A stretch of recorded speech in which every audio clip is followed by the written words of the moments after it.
Right.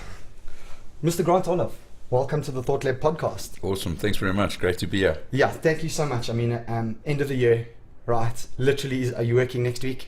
No, I leave on Monday morning, 1 o'clock, down to the Cape. Monday morning, 1 o'clock, down to Durban. So thank you for taking the time. I really appreciate it.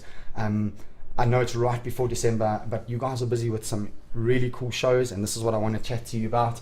And I wanted to get really involved in terms of what you guys are doing for Fightstars. But before we do that, I'm going to do my customary summary of Grant. So, partner in Fightstar. That's right. 100%. That's right. How many partners are there, Grant? There's three of us. Three of you. Yeah, myself, Pietro, and Sean Tyler. And Sean Tyler. Okay, I've met Sean. He's a very interesting individual. He's a great guy. He's a great guy. Matchmaker. Yes, 100%. So that's all that weight is on your shoulders in terms of Fightstar? Yeah, 100%. It's why I do it, to be honest with you. It's why I do it. It's why I started in it, and it's what I love doing. I love working with the athletes. For me, it's more about putting the things together, making sure that we're looking after these guys. The lights and the cameras and that is all exciting, but for me, it's working with the athletes. It's the fighters. And that's what I enjoy. In fact, I've actually got a note in here, and we were going to discuss it later, and you've jumped right to it. But, you really care for your fighters. Yeah. And I've heard from everybody who's involved, both from a production point of view, both from a competitor point of view, just how much you actually care about your staff. Yeah. And it's something that I respect you for quite immensely. Thank you. Yeah, that's true. Show producer. Yeah, so we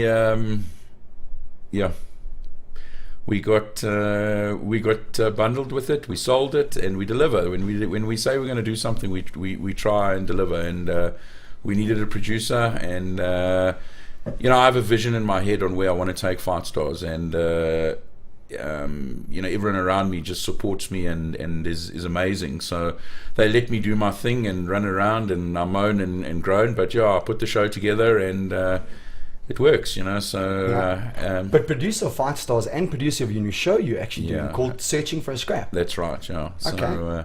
As I say, for me, I have a vision of where we want to go, so everything included is one package. So we all, and everyone in the Fightstar family buys into where we want to go, and they understand where we want to do. We all work on the same path. So, it's cumulatively living the dream. 100%. Yeah, the dream that is lots of money out your pocket, but that's the other story. But worth it, isn't it? For me, yes. And again, it's a massive passion. It's a love, and people always tell me if you can work in your passion and you can do what you love, you'll never work a day again. I think they're wrong. I think you work twice or three times as hard. Isn't it true? But it's worth it every single time. People always laugh at me before the show, at the Fightstar show. I shout and I scream at people, and I moan and I groan, and then that first walkout song plays, and I sit back and relax, and my job is done. And everyone's like, "Well, how can you be so relaxed?" And I'm like, "My job's done. Yeah, it's absolutely. not up to me anymore. Now the people need to perform." And I love it. I really do. It's a massive passion of mine, and it's amazing how been sucked great. in we're getting to MMA, hey? No, it's crazy. And BJJ and all these sports. It's crazy. And it's emotional attachments to the fighters and to the competitors.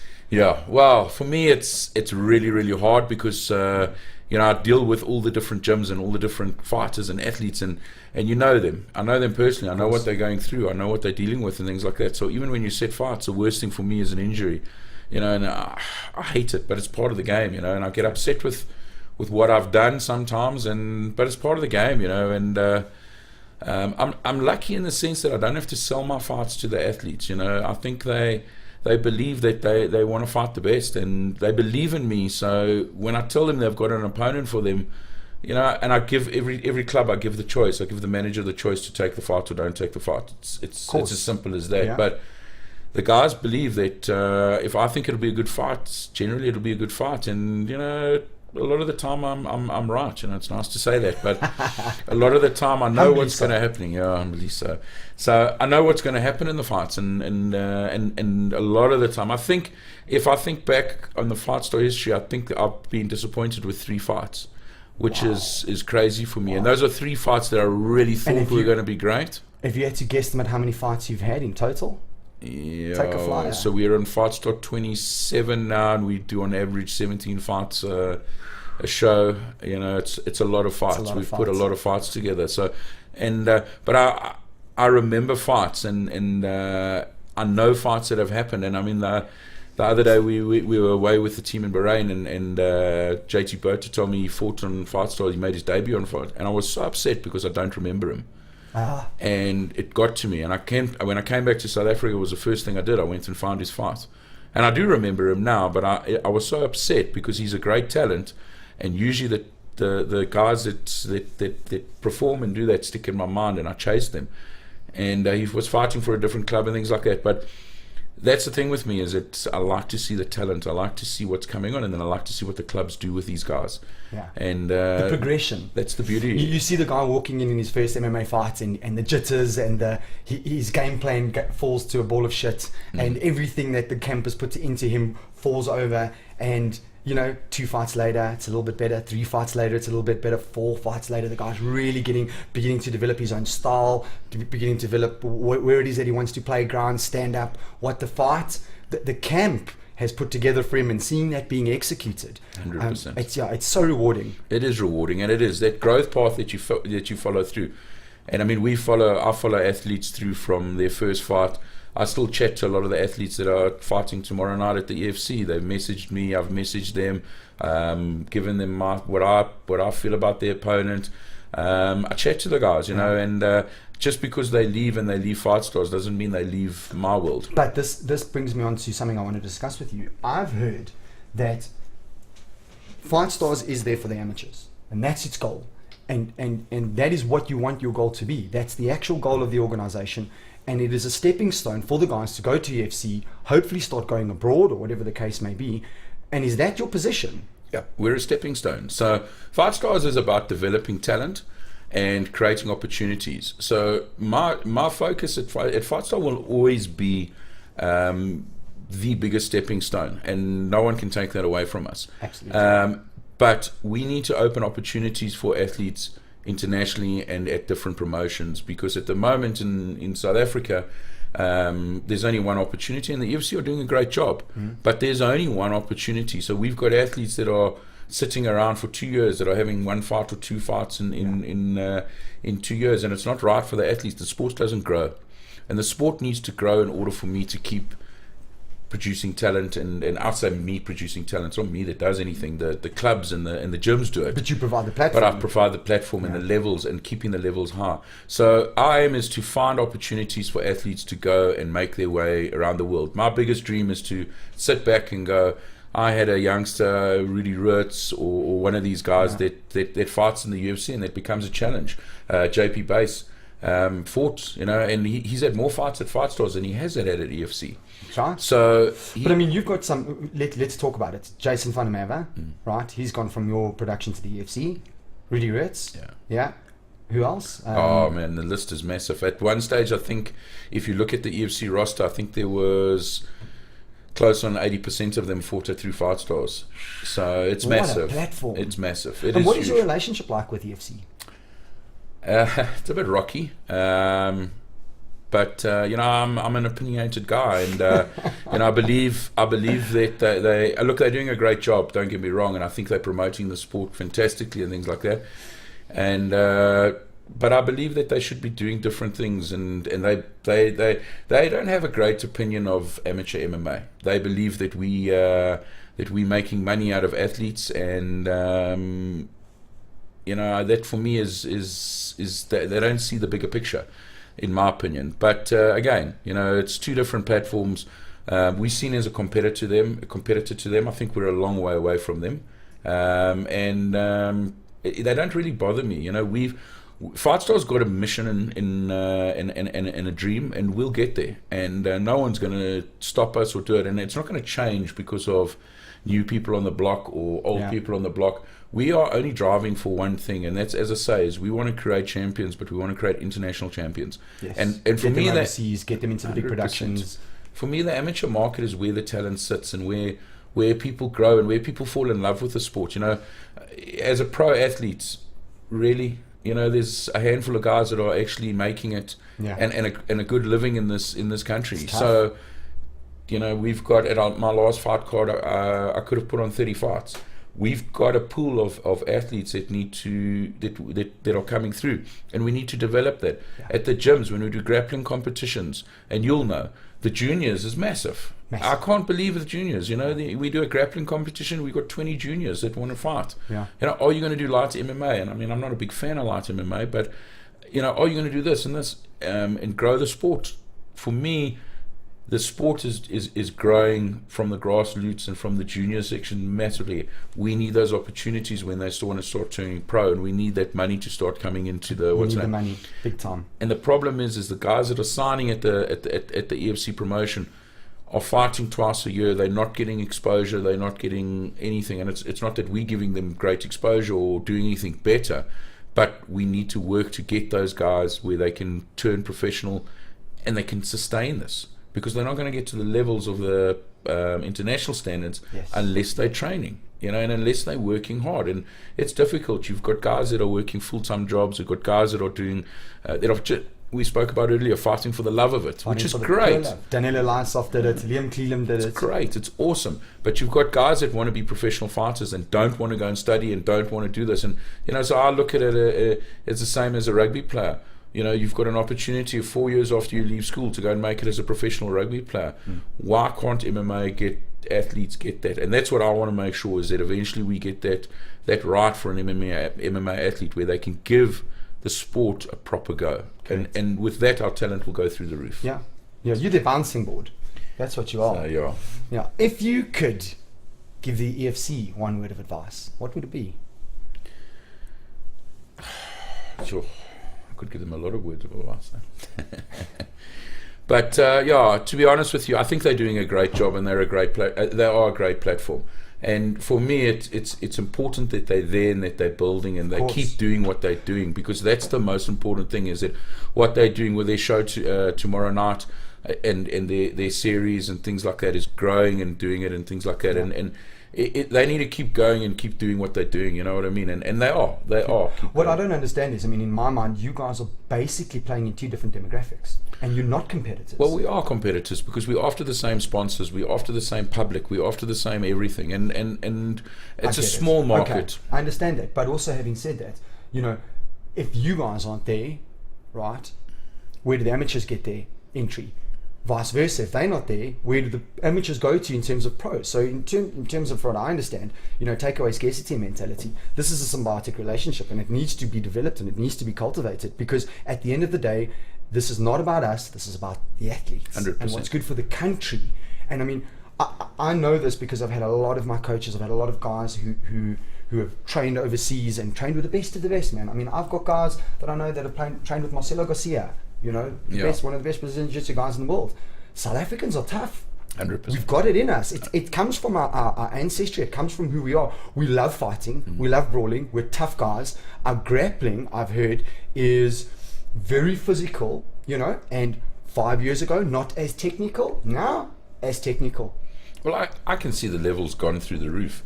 And, since I've been involved in the sport, and I look at early fights on all the platforms, on the old Fight Force videos, on the early days of MMA, to where we are now, and I look at a 17-year-old youngster, or two 17-year-old youngsters that fought for the bantamweight title at Fightstars. They're better than half the guys out there on the pro circuit. Let me tell you something, their talent, yes, they're young, but they are going to be complete athletes. And that's the dream, is that for me, again, it's not a process of a year or two we're going to have superstars. We've got a long-term vision here, and we'll get there. We in the amateur MMA, they're looking to get into the Olympics, and they're looking to get into the Olympics in 2028, which is a long time away. Everyone's like, "Jeez, that's a long game." That's a long game. But our 8-year-olds who are on the mat right now doing jiu-jitsu, that's our future. 100%. And that's what we're creating. 100%. Through all the organizations in the country, and I think that all these organizations, and I'm a big proponent of, I never have scarcity mentality, and I'm a big proponent of, let's all get together, let's start doing things together. Take, for argument's sake, South African Brazilian Jiu-Jitsu Federation, then you take Fightstars, then you take other amateur guys out there, because at the end of the day, let's say we've got this undiscovered talent in Cape Town. It's hard for the guys to get you. So why not have something in Cape Town? 100%. And let's feed that into the UFC, and let's take those guys and get them internationally. That's what it's about. Showcase South Africa. Yeah. That's really what it's about. 100%. And at the end of the day, the talent is, as you say, is South African. So whether they're coming through us or they're coming through, or they're going and they're fighting at the EFC or whatever, they're still South Africa. Yeah, who cares? Who cares? At the end of the day, you put on an international versus South Africa, it doesn't matter which. It's like rugby. If you've got provincialism, we play South Africa, we're South African. That's it. We want to see the guy win. And that's the, at the end of the day, is how do we increase the talent? How do we make the talent better? How do the gyms grow? You know, the gyms, Agreed. the gyms are where there's no money in the gyms. So everyone struggles, everyone does this, and without the gyms growing and the gyms getting exposure and more feed through, the promotions don't grow. And that's the whole thing, is that it's not just a sport about a promoter and Fightstar and Fightstar's doing well, so that's great. Everyone's happy. If 5 gyms close down, I lose 10 athletes. Absolutely. Okay, or they move to another gym, but all of a sudden there's no growth, and that's what we want to see. I love it when I get a phone call or a message or an email. Hi, I'm opening a new gym here. I mean, we get from all over the world now, but originally, Richards Bay and Newcastle. I've got a kickboxing gym, and we want to come and do this and this. I love it because it just shows. Fightstar originally was always Joburg based, and we only pulled from the Joburg fighters. Now we pull from Cape Town, PE. Durban, and we're trying to pull all the fighters around. We're getting messages from Bloemfontein. But I mean, you're a far away from where you were 7 years ago. Oh yeah, 100%. I mean, we've grown crazy. I mean, we not only that, and for me, the slogan I used when we start was bigger and better. And what we did is every show that we did, we made it bigger and better. And we got to a platform now where we're very comfortable with our show. We run a good show. And there's still lots of things for improvement, like in any business. Of course. But we're happy with what we produce. We think it's a high level of entertainment. I must tell you that everyone comes to me and goes, I don't know how you put these fights on. I don't know how to do it. And, I'm editing fights last night, and I'm watching Seppo and Stephen May, and I'm like, it was an insane, crazy fight. But Stephen May could have won that fight in the first round if he had put him on his back and submitted him. He chose to go toe-to-toe with the guy for 5 rounds. That's it. And that's the difference, is these amateurs are not fighting for their $8,000 purse that they're getting paid and things like that. They're fighting for themselves, for their pride to be the best. Pride of their club. Pride of their club. Pride of their people that are watching them. I'm not saying the pros don't fight for pride. But at an amateur level, it's a lot more important to get that W than it seems to be everywhere else. And that's what one thing I find is that these guys come and they want to be the best. And they know they need to in order to win. And I follow the rules of MMA, and I use a hashtag or inverted commas or whatever you call it, because there are no rules of MMA. What are the rules of MMA? Every single super fan out there knows the rules of MMA. Dana White should be doing this. Dana White, how can you give him a title shot? At the end of the day, you're running a promotion. Yeah. You need to put bums in seats. You need to sell your fights. And if it's boring, nobody's going to come. If it's boring, no one's going to come. Absolutely. So just because he's won the last five fights in a row doesn't necessarily mean he has to have the title shot. And that's the thing people don't understand. But I like to think that I follow the rules of MMA, and if you deserve it on my show, and I'm not talking about fighting on other promotions, if you're winning on Fightstars and you deserve a shot at the title, we'll give you a shot at the title. But if you don't deserve it, or if I don't have an opponent that deserves it against you, there's no belt. No. There's no title shot. You can't just manufacture it. Because at the end of the day, what's the point of having a title fight with a guy that's 2-0? What's the point? No.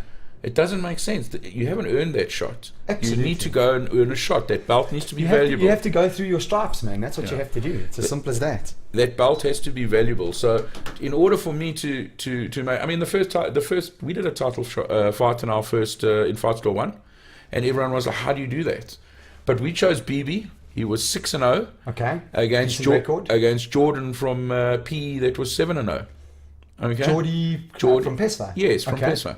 So that to me is a title shot, 100%. 6-0 and 7-0. What Beautiful. A great! Give them an opportunity. Beautiful. And we flew Chris Bright and the boys up, and it was a great fight. And Jordy was our first Fightstar champion at Fightstar 1. Wow. Okay. So for me, it's you can do it, but you need to do it correctly. You can't just. I want to have title fights. I want to have belts out there. Let's put a whole lot of belts out.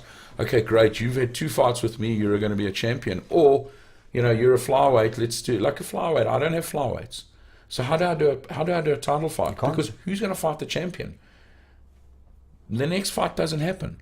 And that's the thing, is I think you've got to have planning in your head. You've got to know what you're doing. And also, things. you know, we were discussing before the podcast, it's the long game. And that's It what is the people long get game. wrong. You know, we're not here to change the world tomorrow. 100%. But we're here to give a platform in 10 years. 100%. You know, and when I say we, I mean you guys, Fightstars, but my organizations Yeah. as well. You know, even my Brazilian Jiu-Jitsu club, I'm there. And my hope is that in 5-10 years time, as the sport grows, you know, you've got a platform that the guys can just step into, and the level of coaching is good, and the vibe in the clubs are good, and the students are good. 100%. And that's what it's about. And the more exciting amateurs becomes, the longer the guys stay in amateurs. And that's one of my biggest drives. And you know, it's been difficult, and it is really difficult to get the amateurs to stay amateurs. And it's not for my benefit. Trust me, I love going and watching pro fights. I love it when the guys go pro. I understand their thinking. I've worked with pro fighters. I've worked with fighters for 10 years now. I understand their thinking.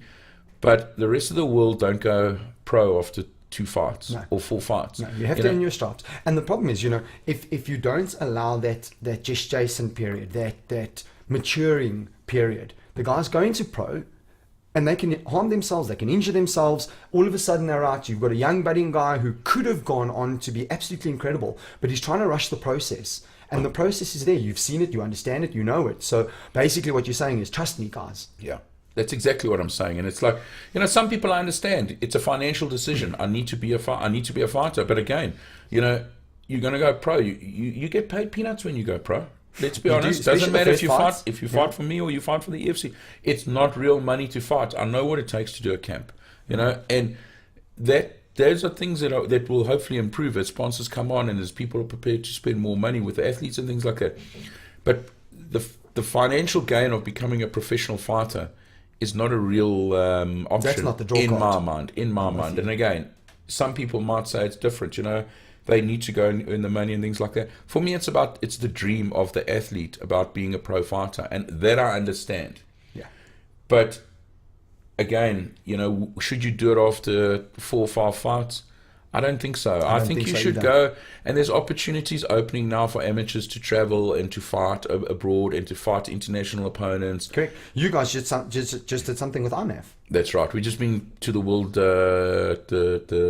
Cup or the World Games, and we took 10 amateur athletes over to fight international fights. And I mean, for me, it was an absolute incredible experience. And you guys went to Bahrain. We went to Bahrain, yeah. So we went in November, and we competed against 52 other countries. Wow. 264 athletes entered the competition.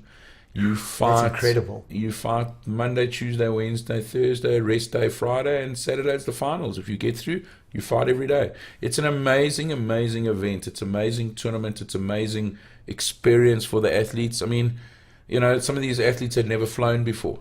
Never mind flown internationally, you know, and going to another country, but I haven't even got on a plane yet. You know, and they fought, and you know, the athletes' ideas. And my main drive in that whole tournament was to, you know, we've been before. We went to Vegas last year. That's right. And you know, I didn't go with, but like, we've been for the last 3 or 4 years. We've entered this competition, and every time we get back, all the athletes, well, not all, but let's say 80% of the athletes that went turn pro, because now they've done their thing and they go pro.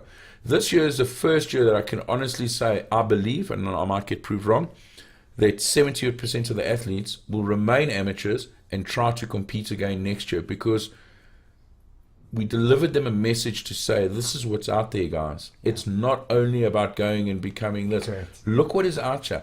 You're not going to give up your day job just because you've turned pro.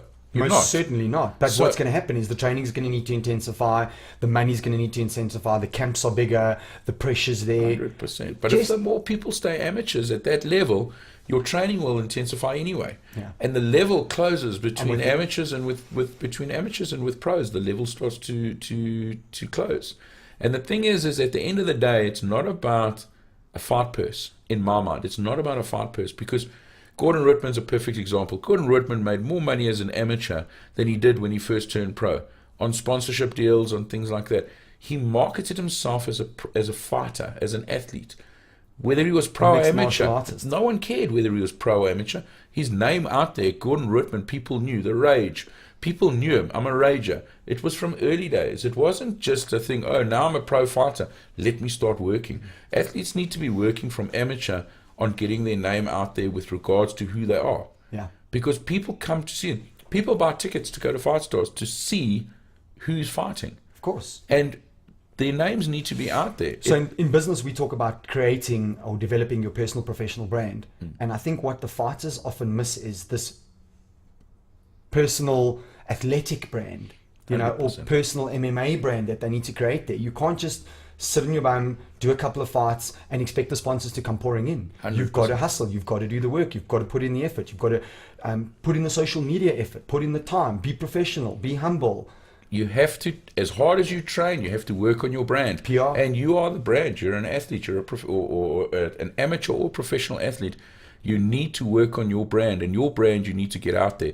It makes your life a hell of a lot easier. And there is exposure. Fightstar's out on Starsat at the moment, 44 million viewers. Yeah, There's incredible. exposure for people. There's exposure for everyone. So the harder that you work to get your brand and to make your name out there, the easier your life becomes as you move. It doesn't matter where you are. You've got to start somewhere. No, it doesn't matter. Your brand is your brand, regardless of who you're fighting, regardless of where you're fighting, regardless of what production you're fighting for. Your brand is your brand. 100%. And I think a lot of guys get that wrong. I mean, let's talk some of the really big fighters in the world. Okay, Conor McGregor is a brand to be reckoned with, regardless of the fighter. Talk about the brand. 100%. It's as simple as that. And he created that. Yes. You know, whether it's manufactured, whether it's actually him, whether it's a facade, I don't know. But it doesn't matter. Who Because cares? at the end of the day, it's a brand that works. And he backs himself up. 100%. So he says, I'm going to do X. And he does And it. he does it. Yeah. And that's what the fans love. They love it, and he can demand anything he wants at the moment. I mean, Really I just can. saw now this morning or last night, Mayweather wants to fight at UFC for $1 billion. You know, and it's like, jeez, man, imagine just demanding what you want, and whether it happens or whether it doesn't. Look, they made enough money at the Mayweather last wants to fight at UFC, $1 billion against Conor McGregor. I don't know. Geesh. I don't know if that money's worth what's going to happen to him if he gets in that MMA ring. Yeah, you know 2.5 what? minutes. Again, 2 minutes, 1.5 They're minutes. going to stage it like they did in the boxing. They're going to soften it up. They're going to make it. They're promoters, and that's been one of the challenging things for myself is to turn yourself into a promoter. You're a promoter. You've got to do sometimes, shall we say, crazy things that don't really sit lacquer. But you got to do them because it's good Gotta for the get your brand business. out It's good for the brand and things like that. So, you know, going from a quiet, refined person that never really liked too much photographs and things like that, you have to get yourself out there. People have to understand who you are and what you're doing, because otherwise you're working like an arse and no one actually knows. You know, you need to, unfortunately in this day and age, there's all this opportunity to tell people what you're doing. Yeah. If you don't take it, You're behind the track. no one knows and no one actually really cares. You Yeah. know, sometimes they don't care when you tell them either, but at least they know. Look, it's very easy to sit behind a keyboard, and I've mentioned this many times before, and I will continue to mention this many times, but it's so easy to sit behind a keyboard and have your opinion. You know, come and do it. You know, come and do a podcast, Yeah. put on a show, 100%. start searching for a scrap. There's- Easier said than done. There's a lot of people out there. I mean, every day I get people talking crap to me about you should be doing this and you should be doing this and why don't you do this and this is how you should do it, or you know, this is rubbish, this fight is rubbish. You know, at the last Fightstar, the guys, I mean, the amount of messages I got about Francois Meyer, how can I give him a title shot? You know, and Stephen May's going to destroy him. And Stephen May's good, but Francois Meyer's also good. And I mean, So you genuinely think it's going to be a great fight? honestly, I think it can go anywhere? I think that I thought that Francois Meyer had a great opportunity, because I've watched that kid since he was 17 at Cage Wars with Jurgen's tournament. I've watched that kid go. He's fought a lot at Fight Stars. Let me tell you, he's a proper athlete, and it just depends on how he's training, because you know, you can be talented, but if you're not training, Correct. you'll get destroyed and things. And that was the only really thing I worried about. And he came and he just you know, he actually took Stephen apart and won the title. And the people that used to say to me, or that said to me, "You crazy," I don't hear from them again the next week and say, "Oh, actually, you weren't so crazy. Yeah. Great fight." You know what I mean? They just kind of wait for the next one. You know, and I mean, we had it with Fani Prinsloo and Dai Exten. And I actually got quite an insulting message on social media telling me I'm an idiot for putting up this monster against this little kid. And I'm actually doing damage to the sport. And finally got knocked out in about 30 seconds. Oh, wow. And it isn't about, like I know what I'm doing. You're matching skill levels. I know what I'm doing. I'm Matching skill testing levels. people. I like to test. Yeah. I like to test. But I mean, if you're not testing, it's going to be boring. What's the point? 100%. And I think that's why the athletes really, really come in. And I say it after every show. I'm like, sure. I mean, Jörg's put on the show. You know, yes, we put up a cage, and well, Sean puts up the cage and the lights, and Pietro gets on the mic and puts on a great show and things like that. But the athletes are the guys that get in the cage and actually make it happen. You know, if everyone didn't come out in the second round because they were tired, you got a pretty crap show. You know what I mean? And that's the thing, is that they come out and they know they're being tested. Yeah. I want to see what they can do. There's certain levels in any sport that you can go to, and in MMA there's your gatekeepers, your title holders, your new people, and you need to be tested. And that for me in Fightstar is that every fight is a test, and every fight is an opportunity to say, I'm going this way. I'm making a run for it, because everyone that comes into my promotion tells me they're going to be the champ. Of course. And I love it. And they believe it. And I love it. And they believe it. And they love it. And some people, you know what? Maybe one day they will be, but they've got a lot of work to do, you know, and because the level is growing and growing. But having said that, you know, you talk about this testing, and at the end of the day, this is what it comes down to. If you're not testing yourself, if you're not stepping outside of your comfort zone, you're not growing, you know, and people like staying within these little comfortable bubbles. You know, I want to fight that guy because I know I can beat him. You know, I want to be the best but that's the easy road. The better thing in life is do something you suck at. And that's good for you. 100%. And in the sucking, you get better. 100%. You know, and you put your ego aside and you realize I'm not the best. And this is with any sport. 100%. But damn, even this podcast, you know, the first podcast was tough. Yeah. You know, it was difficult. And I was completely outside the bounds of my comfort zones. Yeah. This is good for you. Yeah. It's absolutely good for you. You know, and I say to a lot of guys, I say, go out there and find something you suck at. Yeah. And do it. Yeah. Do it because you suck at it. And in that, you'll grow. You have to grow. And that's the thing. If you can take anything that you're bad at and work hard at it, you'll become better at it, because hard work wins. Well, how's this for an equation by Angela Duckworth, one of my favorite psychologists? She says talent times effort equals skill. Skill times effort equals achievement. And the overriding factor between those two is effort. Yeah. 100%. Effort, and more effort. And effort is not being in a comfort zone. Yeah. Right. Effort is getting pushed far beyond. Yeah. 100%. And I mean, I've got a 14-year-old kid that's achieving great things in the rugby field and in the water polo pool and things like that. And, you know, so we're a very motivated family. We're a very driven family. And I mean, you'll walk into my house and there are motivational videos on probably every TV, computers, on our phones. We send each other motivational messages and things like that. And the biggest thing that I can drive through his head is that hard work beats talent when talent doesn't work hard. Absolutely. And it's beautiful, because he buys into this whole concept of we need to work to achieve. And he does achieve, but he doesn't sit back and wait for the rest of the people to catch up. He moves on and moves on and moves on. And that, I think, is, if you can take that through life, it doesn't matter. You can do it. There's nothing you can't achieve. There is nothing. And again, I've proved it to myself over and over and over and over. If you want it and you're prepared to work for it, it'll happen. But a lot of people sort of go, you know, this is great. I'm going to open a gym, let's call it. And people will come and they'll pay me money to train, and I'm a good boxer. Yeah. And I'll train them and I'll get them fit. And my gym's gonna explode. And we're gonna make money, and I don't have to work, and I don't have to do all this stuff, and I'll sit back and do it. And they sit and they train their mate and their two mates, and they sit and they do it. And the thing is, at the end of the day, that if you're not putting your name out there and your brand and doing the work and getting home after you've trained and going on social media and posting and doing this and using whatever avenues you can use in order to grow your gym or any business, it doesn't work.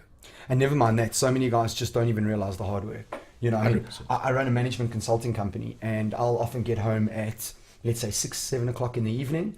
and I'm on the couch quickly for a few minutes, and I'm looking at perhaps what the lesson's going to be for the evening, and then at 7 o'clock at night, I go and coach. 100%. And let me tell you, he's so many times I'm sitting there, I'm just like, I really don't want to go. Yeah. I could just sit here. You know, my fiance's on her way home. I could just sit here with my Great Dane. Life's great. What do? Yeah. You get up, if you train, and you get home at 9:30 that evening, and that's what we do. If you sit there, your gym won't grow. No, it won't. So because Absolutely. people will start going, and I like it a lot of the time, do I really want to get trained by this? He's a great guy, but he's not who I signed up with, Correct. and he's not the head coach. And people buy into people.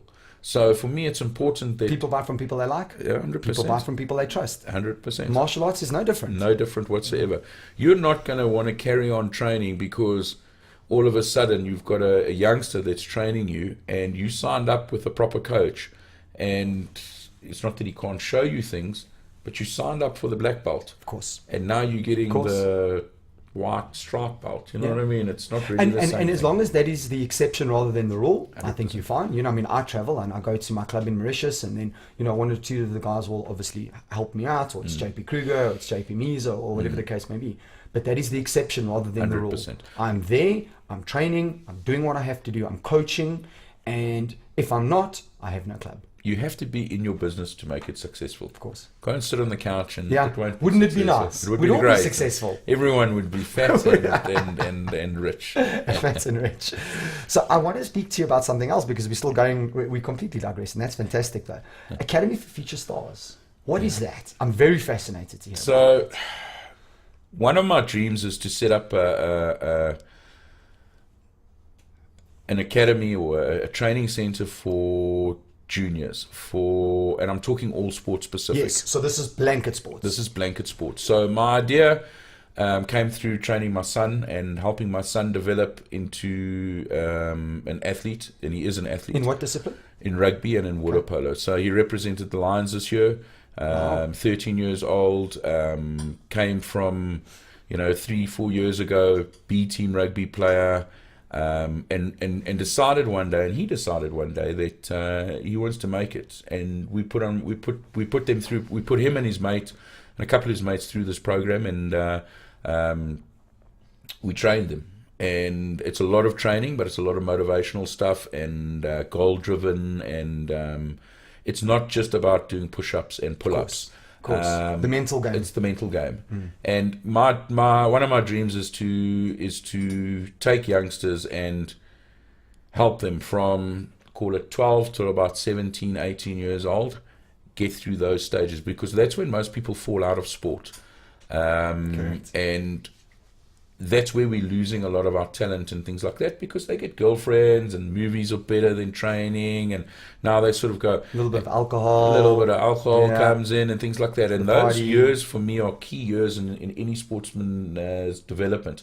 And I'm not, so what I've taken is what I've learned over the 10, 12 years in mixed martial arts, owning a club, and taken aspects of the training out and put the training into different sport areas. So, when we had World of Warriors, we trained St. Benedict's rowing team for 6 months. Okay. It was fantastic, because groundwork, like they've never done groundwork before. And now we had all these 16-year-olds learning groundwork, and obviously their upper strength improved and things like that. Core increases. All of those sort of things. So I've taken what I've learned out of the fight game and try to develop it into a program that works for youngsters coming up, increasing their core. You'll be surprised how many, and I'm talking top young athletes, can't do a proper push-up and can't do decent sit-ups or pull-ups and things like that, because they don't have to. They're fast, they're talented, and they get away with things. Correct. And that's what we're trying to do, is develop. When I say we're trying to do, that is my aim, is to develop youngsters over those key periods, and then let them move on to the unions and do that sort of thing.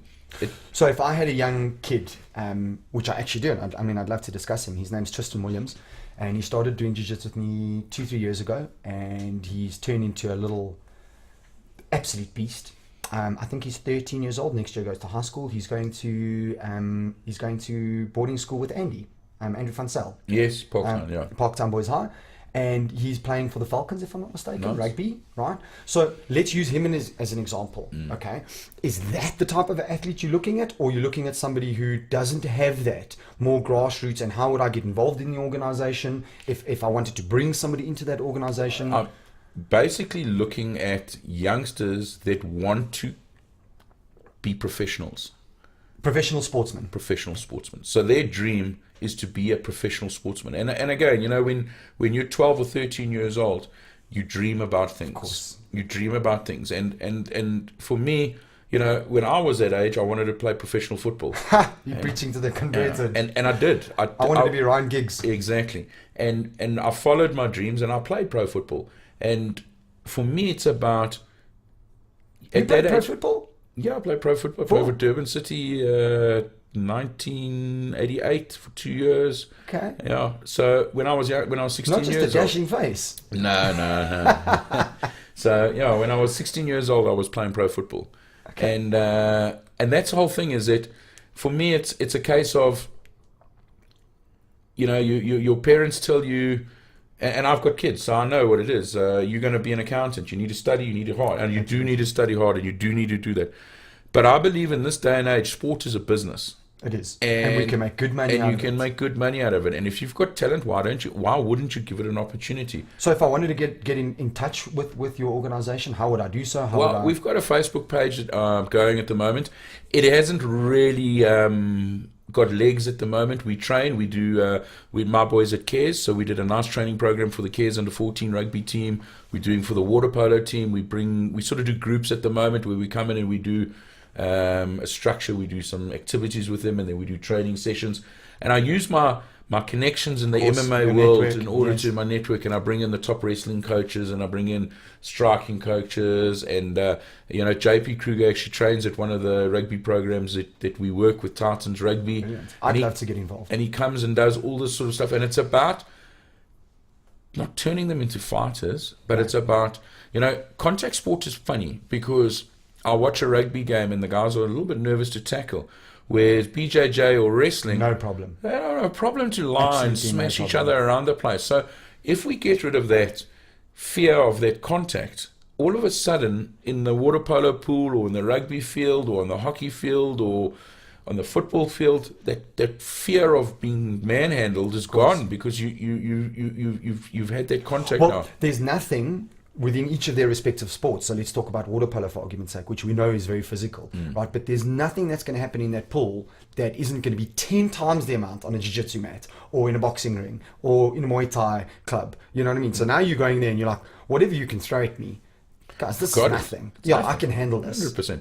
And I mean, they refer to water polo as underwater wrestling, and it basically is. It basically is, yeah. And you can learn so much. But more importantly, with regards to any of this martial arts and things like that for youngsters, is the confidence that comes out of the kids. Of course. So now you've got this sort of chest out and you're perky because you know how to defend yourself, and you're a 13-year-old boy, 14-year-old boy, and you've got that time to develop and to throw, sort of whatever you want at the world because you've got that confidence.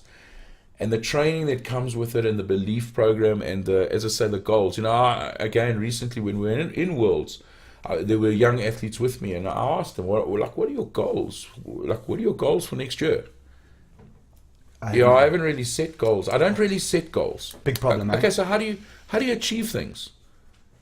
No, I just, go and do it. And the saddest thing at the end of the day is, and I know this is going to sound harsh, but I truly believe it's true, I blame the parents. 100%. I really do, and 100%. their parents. 100%. Because these are the guys that you need to be giving the infrastructure. Yeah. Right from the word get-go. But people think it's airy-fairy, and it's, So let's take the best sportsmen in the world. They've all got sports psychologists. Let's take the best businessmen in the world. They all surround themselves with the best people. They've all got goals. They've all written them down. So the elite of the elite in terms of business and sport all set goals, write down their goals. Why would it be airy-fairy? Yeah. Because they are taught differently. 100%. They know no better. And better. That's the problem. I mean, I remember getting laughed at years ago for reading a self-help book. And the oak walked past me and says, what are you, self-help book? What are you reading? What are you reading that for? And it's, it's a case of, what do you mean, what am I reading for? I don't like reading stuff if it's not about sport. or autobiographies or about business. That's what I read.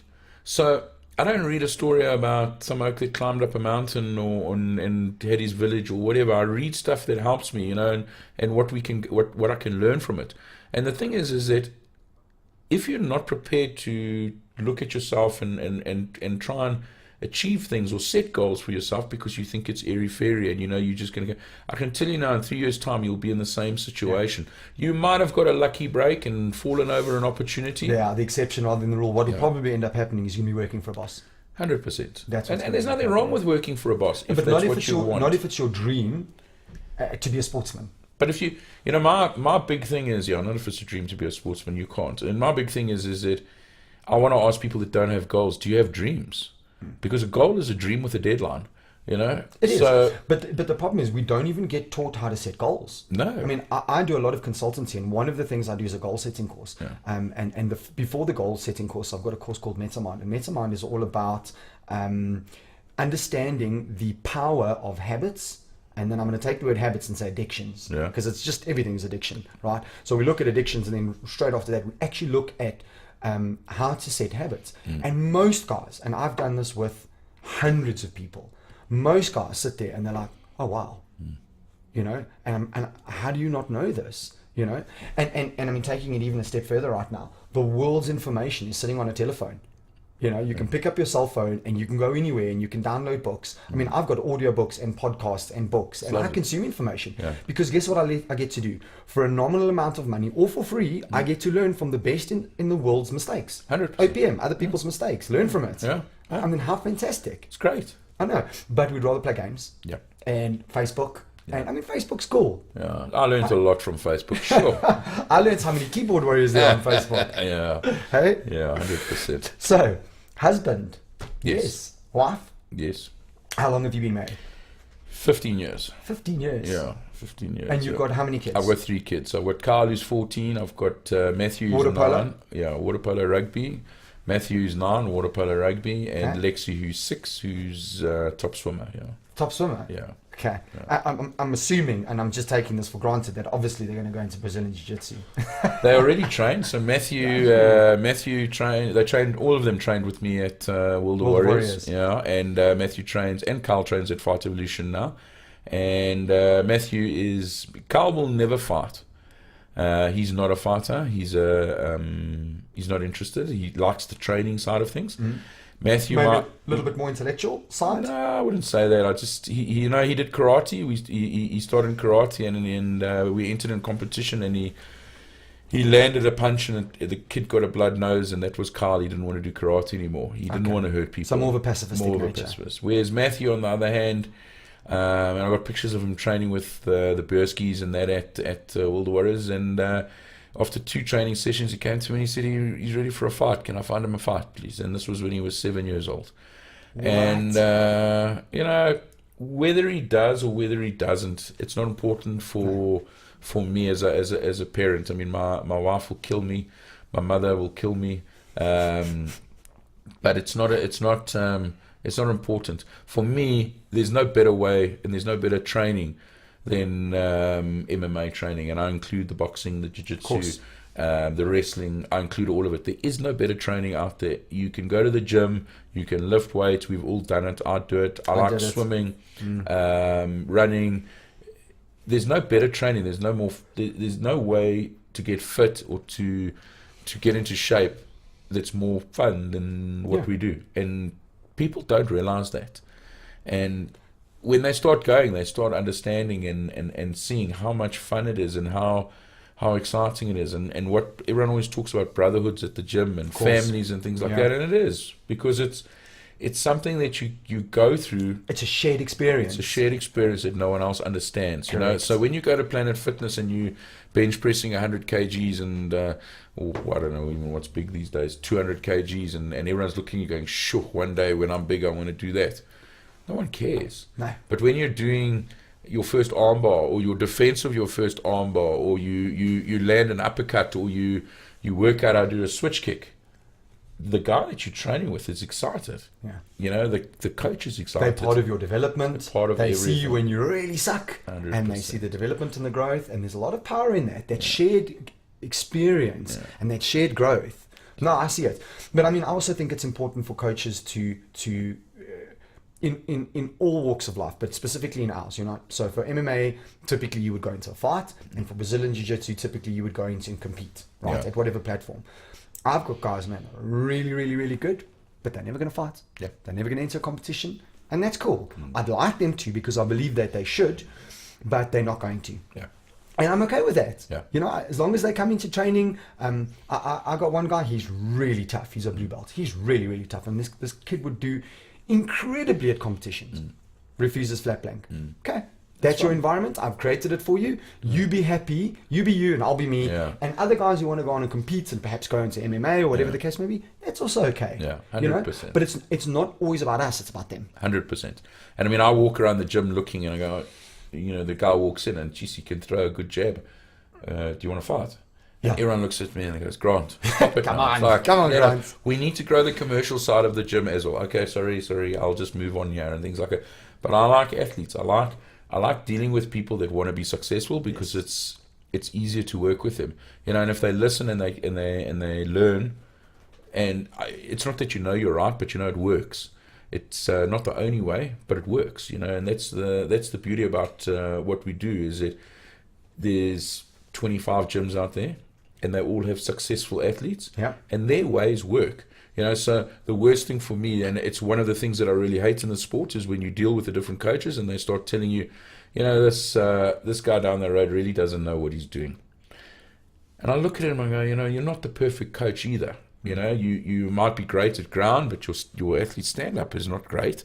He's a boxing coach, he's learning, or he's a wrestling coach, he's learning, you know, and that's the sort of thing. And it's that pointing fingers at where you go. And I mean, we have it a lot where, you know, the guys walk off and they're like, sure, you know, you should come and train a little bit with me, you know, you'll improve. And it's frustrating for me because it's yes, there are better gyms. There are better gyms than some, but that's life, you know what I mean? But I think it needs to be twofold. You know, at the end of the day, as long as it's not a McDojo, right, with some guy who's decided to put on a black belt who doesn't know the first thing about Brazilian Jiu-Jitsu or claims that he's won X amount of fights in Phuket or whatever the hell may be.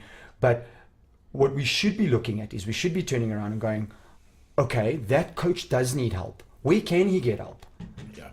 Because without a doubt, in certain aspects, we do need to progress and grow. 100%. But here's the problem: the coaches have got egos. Yeah, big time. Massive. So they want to be the guy. You know, I'm not the guy in my clubs. I'm not even the guy.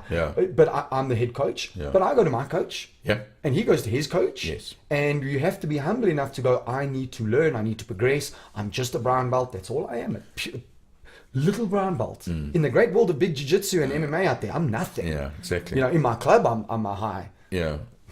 But isn't that what it's about? I mean, isn't your road on mixed martial arts, and we're all on a road, whether if you're involved in this game, whether you're training or whether you're involved in this game, you're all on a journey. Of course. Isn't your journey about getting yourself to the point that you want to be? So you've got to have help along the way and things like that. And a lot of the guys that open up small gyms and do this, they'll fold quickly, because you know what happens is the athletes do start competing and they do look around and go, I'm not getting what I need. Correct. And so I'm going to go elsewhere. So they should be open to going and saying, you know, can we do our jiu-jitsu through you?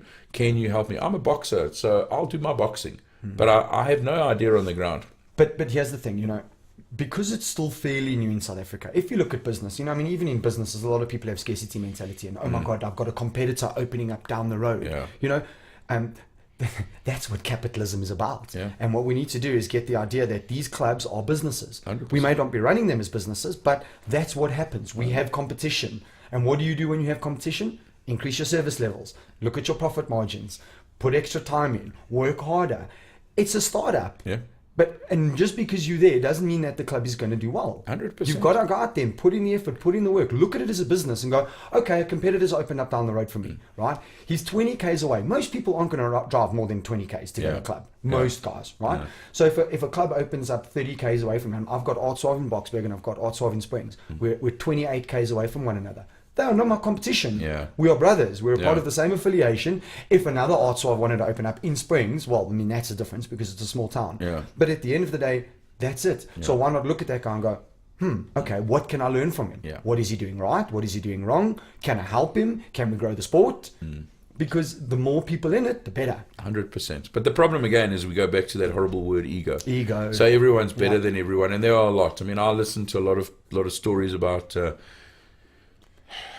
triple world champions. I mean, and this one, and you can never find any information on them. And they've this, and they Chinese wrestlers, and all this lovely 100% stuff that they've done in order to get into into mixed martial arts. And you know, I got into mixed martial arts because I wanted to lose weight and I wanted to train. It hasn't worked for me losing weight, but I loved what I do, and I still train, and I still get involved in the fights, and I love working with the athletes. Yeah. And that's everyone gets in for their own reason. You might send your kid from 3 years old that can train and is a machine, but like I say, my kids will train because I know the value of it. Absolutely. And you're not going to let your daughter train. Yeah. She's the one that I'm going to drive the hardest She's the one that to has train. to train. She's the one that Exactly. needs to train. She needs Exactly. to know how to defend herself and do it. And it's not a mug's game. You know, this isn't, sorry boxers, this isn't boxing. You know, where we've got a sweaty gym and things like that. You know, go and look at most of the gyms out there and the mats and things like that. These acts are starting to put some decent clubs together. Yeah. I mean, the zebra mats I see are all over the place, and it's like, sure, you know, obviously something's happening in the sport at the moment, which is great because the clubs are upping their game. And when in any business, when your leaders start upping the game, if you want to follow, everybody else will you have need to start upping your game and lifting your level, and it's great. It's fantastic, you know. And I mean, the worst thing that I think it's human mentality is there, and actually my son and I were talking about the other night, is people don't like to see other people succeed. That's so frightening. They don't like it. Why don't you want me to be successful? Why? You know, what have I ever done to you that I can't be successful? And I'm working hard for it.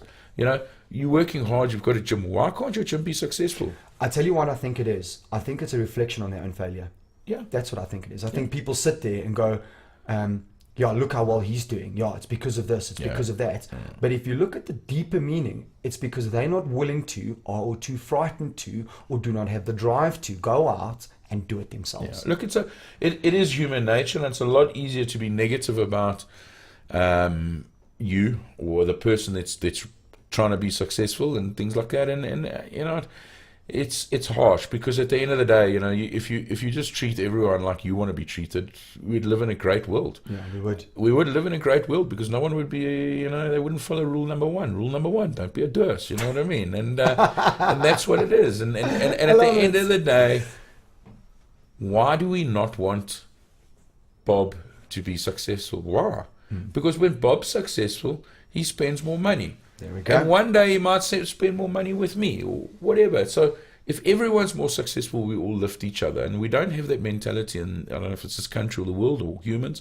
We don't have that mentality. We don't actually want to lift each other out and help each other out. We actually want to fight against each other the whole time. And he's a durs, he shouldn't have done this. And you know, he knows nothing. I must tell you, he's useless. It's terrible. And it's like, what do you mean he's useless?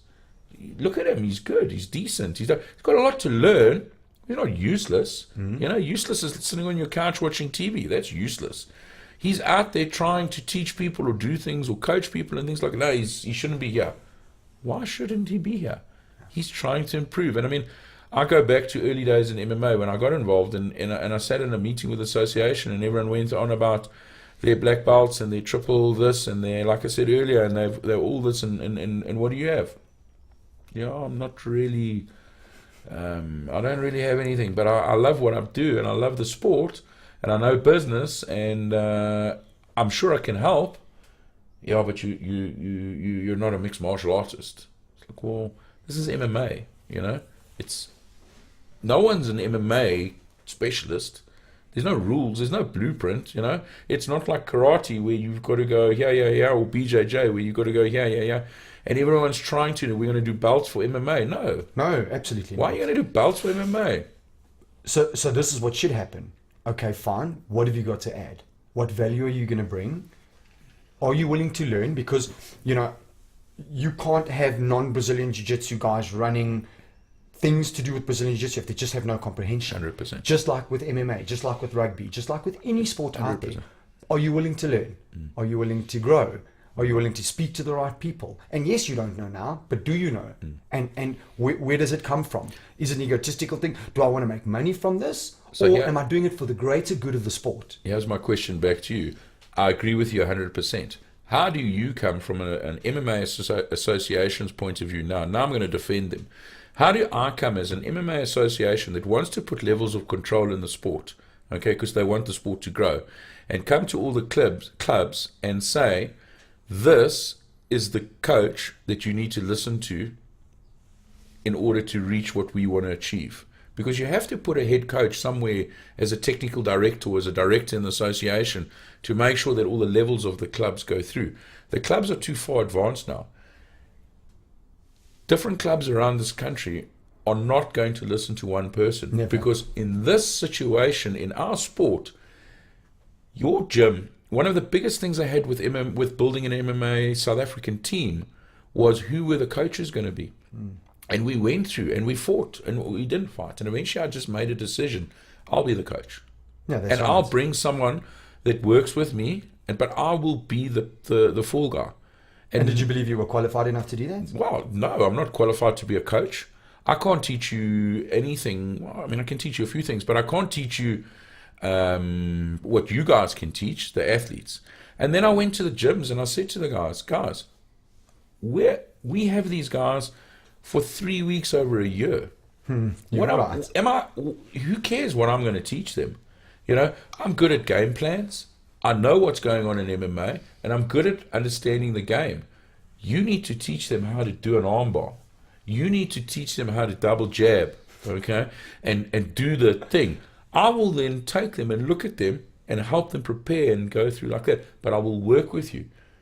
And a lot of the clubs weren't interested. Not interested. Why? You can't have this coach here because he's going to steal my athlete. Okay. First of all, no one steals an athlete. No, okay? an athlete decides that he doesn't want to train you anymore. You might incentivize and you might make it look rosier, but there's obviously something that your athlete's missing at your gym. Simple as that. And I know at World of Warriors, when athletes left, there was something missing. Okay. Other than that, they would never leave. So ultimately, at the end of the day, you're doing something wrong. 100%. Yeah. So it's not about stealing. Having said that, sometimes guys just want to leave because they want to follow a selfish path. Yeah. But just like in a business, people leave jobs because of bad managers. 100%. So at the end of the day, if they're not happy at your gym, they're going to leave. Yeah. Sorry about that, 100%. guys. You so can do do you mind me what you asking, want. what happened at World of Warriors? Why did it close? It just got too much at the end of the day. How long was it open for? World of Warriors was open for 6 years, I think. It was about 6 years. And it actually, Fightstars was really starting to take off. I was battling with time management. I had my own business going at the same time as well. What were you involved in? Communications. So I sell CCTVs, PABXs, fiber, all that sort of stuff, you know. And my own business going at the moment, it was just going nowhere. It was just going, and I loved it. I miss it every single day, but it just wasn't going anywhere. And I had to make a decision whether I wanted to put more attention into Fightstars or put more attention into World of Warriors. And I decided to move into the Fightstar angle. Okay. And that's the reality of it. You know? Made your call. 100%. And I think at the end of the day, it was starting to become difficult as well with World of Warriors, because World of Warriors was a big gym, you know, and I was picking up slack on the Fightstar scene with World of Warrior fighters, yes, and judges and judges' decisions, and I just decided to cut ties. Look, without a doubt, regardless of which way you look at it, there will always be a conflict of interest. Yeah. Even if you don't want there to be a conflict of interest, there will be. Yeah. And you ask any one of my World of Warrior athletes, no, they never got an easy fight. They always got the toughest guy that I could find, because again, I believe that we're testing. And even now, I mean, with Jason and Fight Evolution, I put his debutant light heavyweight guy against a guy that's 2-1, and a proper guy, and he got knocked out. But I wanted to test him. I wanted to see what level he actually is at. And in order to do that, I have to test him against people so that we know where we go and where you've got to work. And that's what it's about. The fact of the matter is, regardless of which sport we're talking about, you know, when I'm in a training environment and when I'm in a live environment, those are two very 100%. different beasts. 100%. Completely. And we don't know how people are going to react. Oh. You know, I could be the best guy playing cricket with my mates, Yeah. and the moment I'm standing there in front of people, I freeze. Yeah, 100%. And also, when you're in the gym, your coaches think you're great. They think you're special. Every one of my students are. Exactly. And that's the whole thing. But when you come and there's another club, that coach also thinks that everyone's special. And at the end of the day, that's why we test each other. Do you, if you want to train, and I train Muay Thai now, when I started, I trained Muay Thai, and the only thing I wanted to do was test myself. And that's why I love sparring so much, because you can test where you are as a athlete, and you can And there's see. no bullshit. Yes. It's real. 100%. And you're either good Yeah. or you're inadequate. 100%. And And we you're either follow. going to leave as a result or you're going to get better as a result. And we follow one rule: you hit as hard as you want to get hit.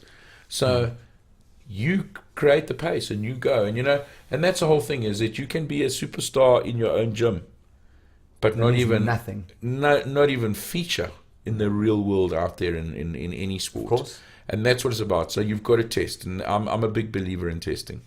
Yeah, 100%. So you originally from Durban. Yes, Durban boy. yes. Okay. Did you surf? Mm. It would have been a travesty if you didn't. Yeah, no, I surfed. Spent many days surfing. So born in Durban. Born in Durban, yeah. Okay. Yeah. And when did you come up to Joburg? 1999, I came up, I got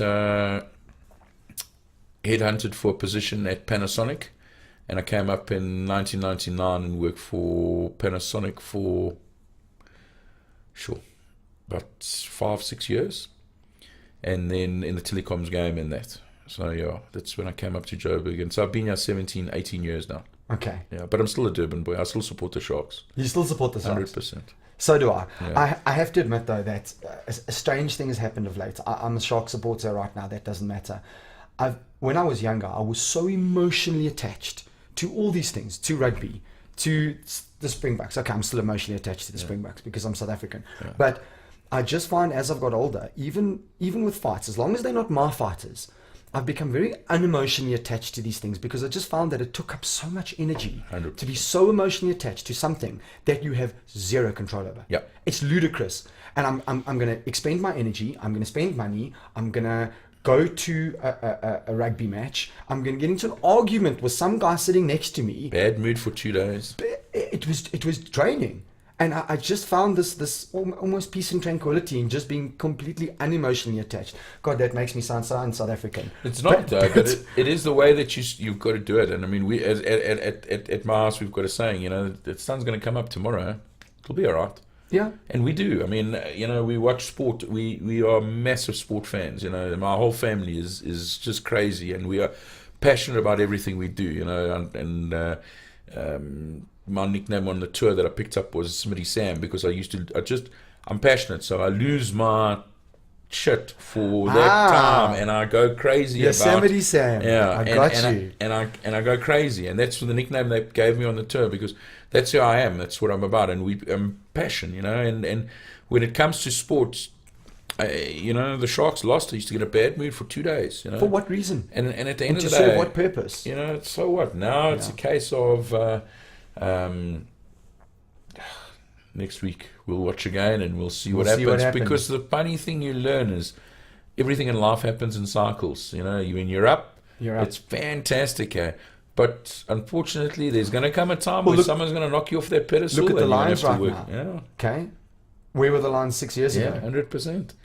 So and again, if you ask me, and we're talking rugby now, but if you ask me, they're going to be in trouble next year, because they've lost their coach, they've lost Ackerman, and Ackerman is a leader, and now he's got to rebuild. They've lost some players and things like that, and that's the whole process. Is that you build and build and build and build, and then someone moves, and then you have to start again. Absolutely. And the other teams have been building, because you've got these pinnacles. and that's it. And that's what it's important, and that's what life's about. Is that, as I say, you go up and down all the time. So you build, you go to the next level and different levels, and as you move, hopefully you grow. But I mean, in business and sport, I always talk about something. I always talk about something called productivity cycles.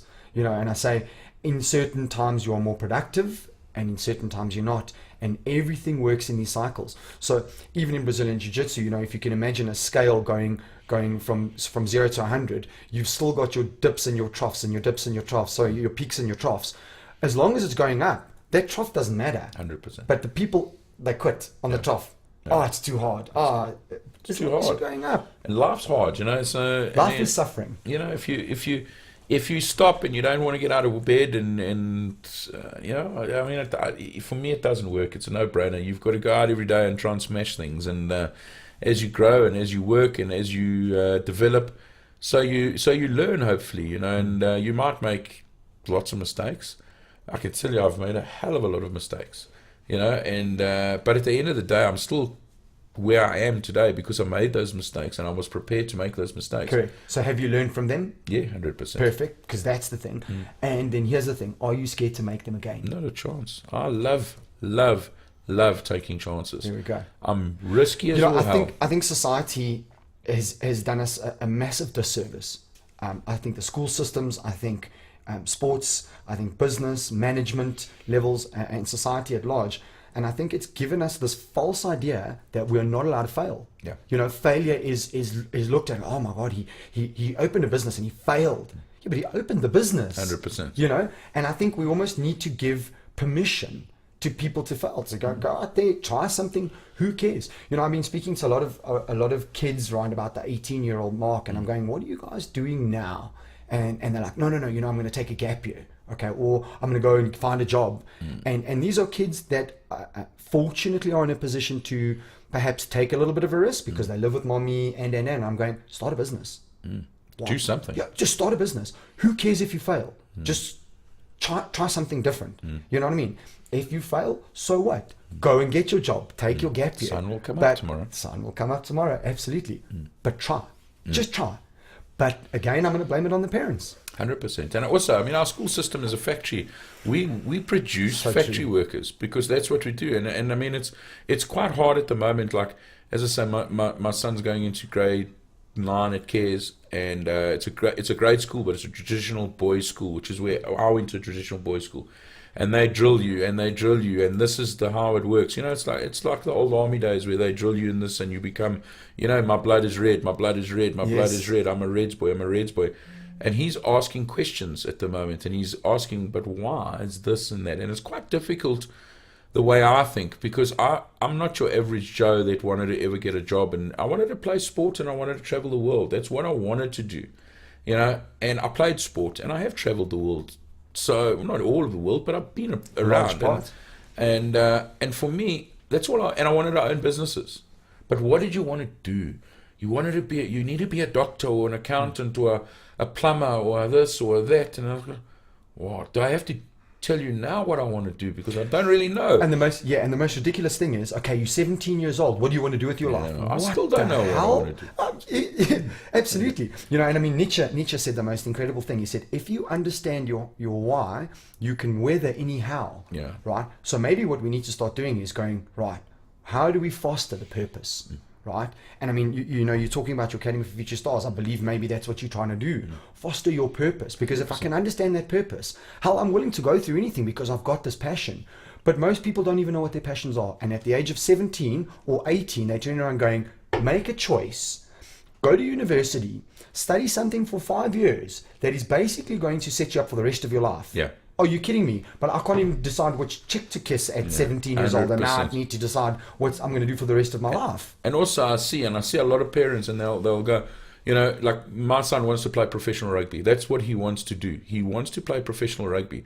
And then I hear this, okay, but first you must go to university and you must get a backing and then play pro rugby. And I'm saying, wow, there's people doing degrees at 38 years old online. Yeah, agreed. Why shouldn't you have a go at what you want to do? Because that's what you want to do. And in having a go, have a go. Have a go. 100% all in. He's lucky in a situation that I'll support him as much as I can, you know, financially and living or whatever, and open whatever doors I can do for him. And a lot of people don't have that opportunity. But have a go at it, you know. And there's different ways of doing it. You can go and study at UJ and play rugby, but there comes a time where you got to make a choice, and that's the difficult thing, is that you got to make a choice between your exams and a training session, and that's the choice that comes into play. Is what do you want more, going out for a beer with your mates or training session? And I look at it, and I'll tell everyone the story. I played football in Durban. I played George Kamontarakis, and he used to train. We used to train. Finish training, I'd go and sit with the rest of the mates and drink beer. And I used to sit and watch George, and his dad used to come down, and they used to take a spare tire, and they used to run. And we used to laugh. Okay, George represented South Africa in France at the World Cup. Okay, and that was the difference. And that was the difference, and that will drive me crazy for the rest of my life, because all he did was work harder than every single one of us, and not only myself, every single one of that. And he had talent.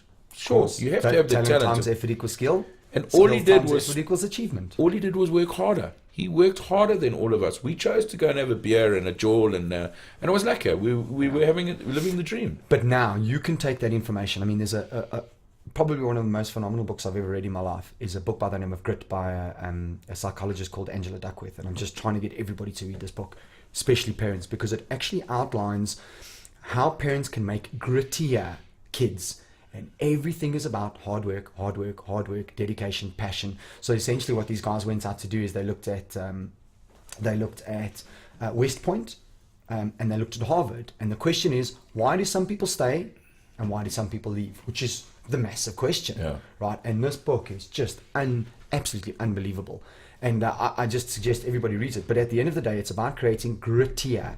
And grit means I'm willing to stick it out. 100%. But in order to stick it out, I have to find the passion. And this is where parents need to get involved with these kids and go, all right, what is this kid passionate about? At the age of 15, my brother was in school, and he, like all of us, we all sucked at school. And I mean, okay, except for the bright kids, but we most certainly weren't the bright kids.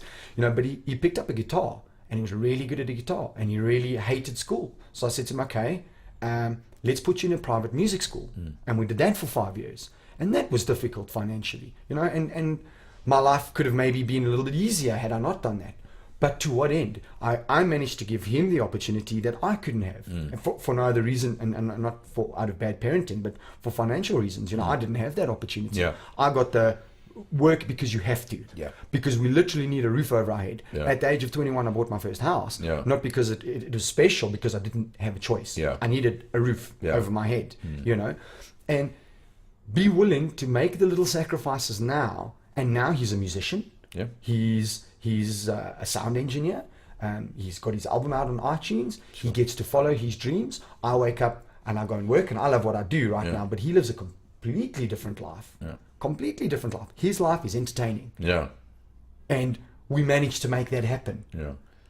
And those are the areas. Those are the years that like you say, those formative years. 15.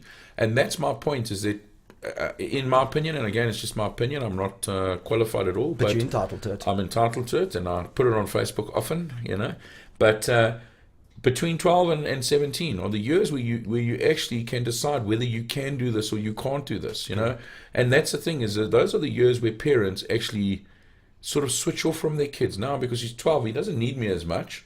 And we'll sort of drop him at Bedford and let him hang around the mall, or go on your iPad, lock him in the room, give him a PSP, PS4, or PS4, and it's not that we don't have a PlayStation at our house. We do, and my kid goes to Bedford and he has a social life, but there's time. They understand that there's decisions to be made in the future, and now it's like I say. Carl's got an eating plan, and my wife's like, what are you doing, Grant? You can't. This kid's 12 or 13 years old.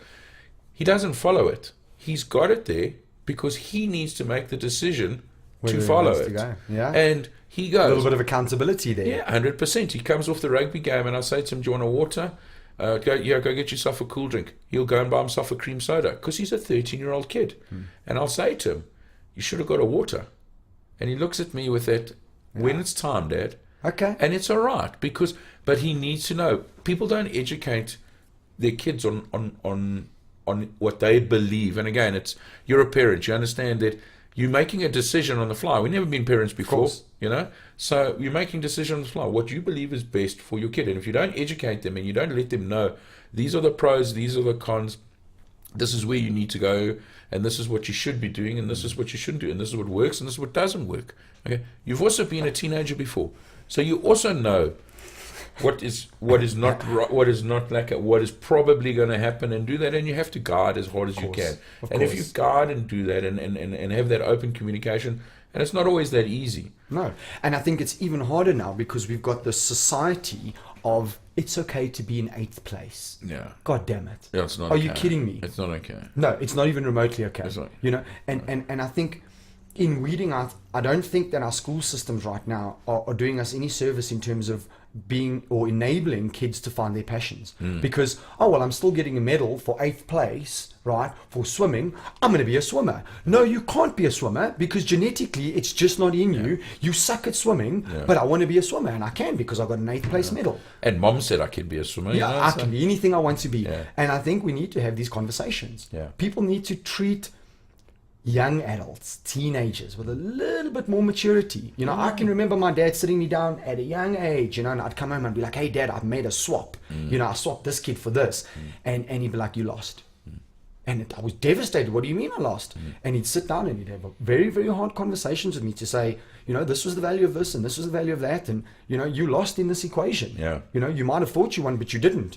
I didn't want to hear that. I wanted to hear that I was right. 100%. But the next time you thought about it, and that's the thing. So I mean, when all of my kids do something, obviously we praise them as much as we can, but we also face the realities of what they need to do. And when I say all of my kids, like Matthew and Lex are too young to worry now, I just say to them, are you having fun? Are you having fun? Because Matthew, my 9-year-old, is only interested in being a pro rugby player and pro water polo player because his brother is. Of course. Worships. That may change. It may change it. All of a sudden now he wants to play soccer this year. I'm like, fantastic. Yeah. Come on, Let's go. Let's play, and it's great. But again, at the moment you're having fun. At 12 years old, you need to start making those decisions on where you want to be and where you want to do. And being a professional sports person is hard, especially today, but it's rewarding. Yeah. Okay? And you can't start trying to be, not that you can't, but again, not the rule, okay, I'm going to be a professional player, a rugby player at 18. You've lost all those years of training. Correct. You've lost getting into the setup, and it doesn't always happen. There are ways you can get it, but you have to get into the setups. You have to get into the training regimes. You have to know this is what you want to do, and by 17, 18 years old, because that's when they're picking you. Of course. They're not picking you at 26. You've lost. You're out. Then you're going to play club rugby, which is great, or but you're not going to be in the system. And if you want to play professionals, you have to go into that system early. Well, look at what the Chinese do. Are you kidding me?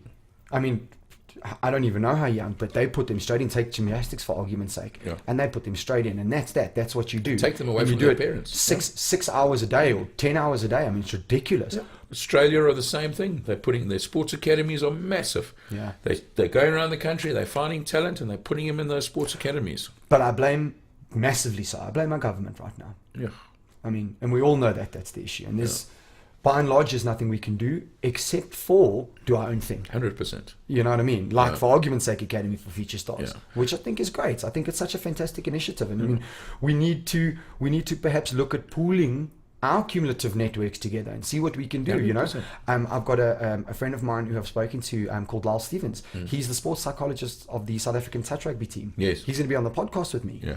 Maybe we can have a chat. Be great. Yeah. Be great. Get involved. Because this is, it's about getting like-minded people together that want to improve situations for people out there. Make a difference. Add value.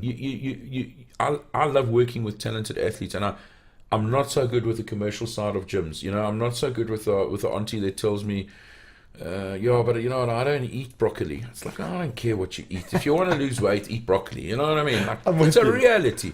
And I'm not so good with that side of things. I like someone that comes to me and says to me, Grant, I need to improve my speed. How can I do it? Okay, that we can work with. Come, let me show you. These are the drills, okay? And it's not rocket science. I'm not the great master of physical fitness and gym work. I don't invent CrossFit and. It's all out there, though, Grant. It's all out there. I go on YouTube and I will look at American football linebackers speed drills. Oh, that looks fun. Looks good. Looks interesting. Test it Fun. out. Does it Test work? it. Yeah. And off we go. So I like old school. Like when you come to train with me, you'll understand. You train with bricks and poles, and because you can't cheat with those sort of things, you know. You can't. And A good hammer. a hammer good and a tire. Oh, you come if you drive past our gym. There's about 40 tires outside. I like that because I know it works and it's fun and it's different. And you're not going to get that at Planet Fitness or all these other gyms, you know. And or maybe you will nowadays. They're starting to do everything crazy, but I like working with athletes and that want to achieve something and they're serious about it, because then it's easy. You walk into my gym and you're saying to me, you know, I want to fight at Fightstar. Okay, cool, let's train. And then we train. Yeah. And if you don't come to training, you don't fight. That's because it. You know what? You don't want to fight. For me, it's even a step before that. I have guys coming. I want to get involved in MMA. I'm like, start jiu-jitsu. Yeah, because 100%. you know, in my opinion, and my belief is, and again, I'm entitled to my opinion, but you know, hands can get taught far quicker than ground. Yeah. And ground takes time. Yeah. Lots of time. 2 years. Yeah. 2 years, and you may be ready. And you may be remotely competent to go out there and actually do it. Where I believe hands maybe sort of 6 to 12 months. So I say, get on the mats first. Yeah. But naturally, maybe I'm wrong, and maybe the people. But naturally, I think as human beings, we can all lift our hands and, you know, Absolutely, it's PK. innate. It's Yeah. innate. You know, I mean, when I was young, I first started my first martial arts was Shaolin, right? Because I was absolutely enamored with the Chinese culture and the Japanese culture, and I just loved it, you know. And I mean, I definitely wanted to be a ninja when I was young, absolutely. So I got into the sport, you know, and I watched the natural. I mean, many sports I've done, martial arts I've done, but this specific one I watched, and I watched what the body wants to do naturally is just box. Yes. That's what your body actually wants to naturally do. Yeah. I mean, you look at oaks on Facebook or YouTube fighting, and they suck at it, but they're still swinging. And know what they have to do. Yeah, It just because they just don't know how to do it. They just don't know how to do it. Boxing. Okay, cool. So then I went into boxing, you know, and then I realized, hey, because of the Shaolin, man, I got really good legs, you know, and I could do splits and all the rest of it. So then I looked and I said, okay, what's the best thing? Muay Thai. All right, great. So I mean, we did Muay Thai, you know, and so we progressed until I found Jiu-Jitsu. Yeah. And I mean, the way I found Jiu-Jitsu is I got beat up by a 5'3" little girl. Yeah. And then I was like, that now it's a party. Yeah. And that's how I got into it. But isn't that the journey? I mean, that's what it's all about, is finding where you go and how you move, and where you start out at the beginning to become a ninja isn't where you necessarily ended up at the end of the day. You know, which is great. But here's the thing, Grant. I was willing to, from a very young age, and even within this podcast, I mean, we were talking about this earlier. I'm going to podcast a lot of very different people, and a lot of guys are like, wow, do you really want to speak to that neuroscientist? I'm like, yes. But what do you have to speak about? I'm like, so much. Yeah. I don't care that I don't know. I care that we can talk about it. You know, because my whole life I've been willing to go, this is good for now. Yeah. Okay? And until the evidence disproves it, I'm going to stick at it. But if the evidence disproves it, I'm going to move. Yeah. You know, so I did traditional martial arts. The evidence was go and box. 100%. So I went and boxed. And then the evidence was do Muay Thai for legs, because that, in my opinion, is the best. And then the evidence was jiu-jitsu is the thing for me, in terms of what I needed in my brain cell. But as with anything in life, you know, I mean, you look at guys out there and they've got ridiculous ideas, like the Flat Earth Society. Yeah. You know, okay, let's look at the evidence and all those conspiracy theories that are going out there. But even in business, if you think that the way in 1940 that business was run and it can be run the same way now, you're living in a dream world. Yeah. Because literally businesses are changing monthly right now as technology is advancing. Yeah. So I need to be able to sit there and go, whatever is good for now. But ego. You have to comes be into play. You have to be ready to And change. that's it. And I will do my sport to the end of the earth. You know, and maybe a lot of people that hate me for saying this, but a lot of guys will come to me and say, what's the difference between traditional jiu-jitsu and Brazilian jiu-jitsu? And I say, traditional jiu-jitsu is a 1940 Porsche. And it was a Porsche in 1940. And it's beautiful. And I love it. And it's a classic, right? Put that against a 2017 Porsche and what's going to happen? Yeah. That's the difference. Yeah. That's the difference between mixed martial arts and anything else, is this Porsche analogy that I give. You know? Yeah. but extrapolate that across absolutely everything. And I think, you know, it's strange how our business interlinks with our sport, and our sport interlinks with our business. But these lessons that I learned in sports have helped me in business life. Well, I must tell you, I believe that life is only about sport. And that's very, very hectic.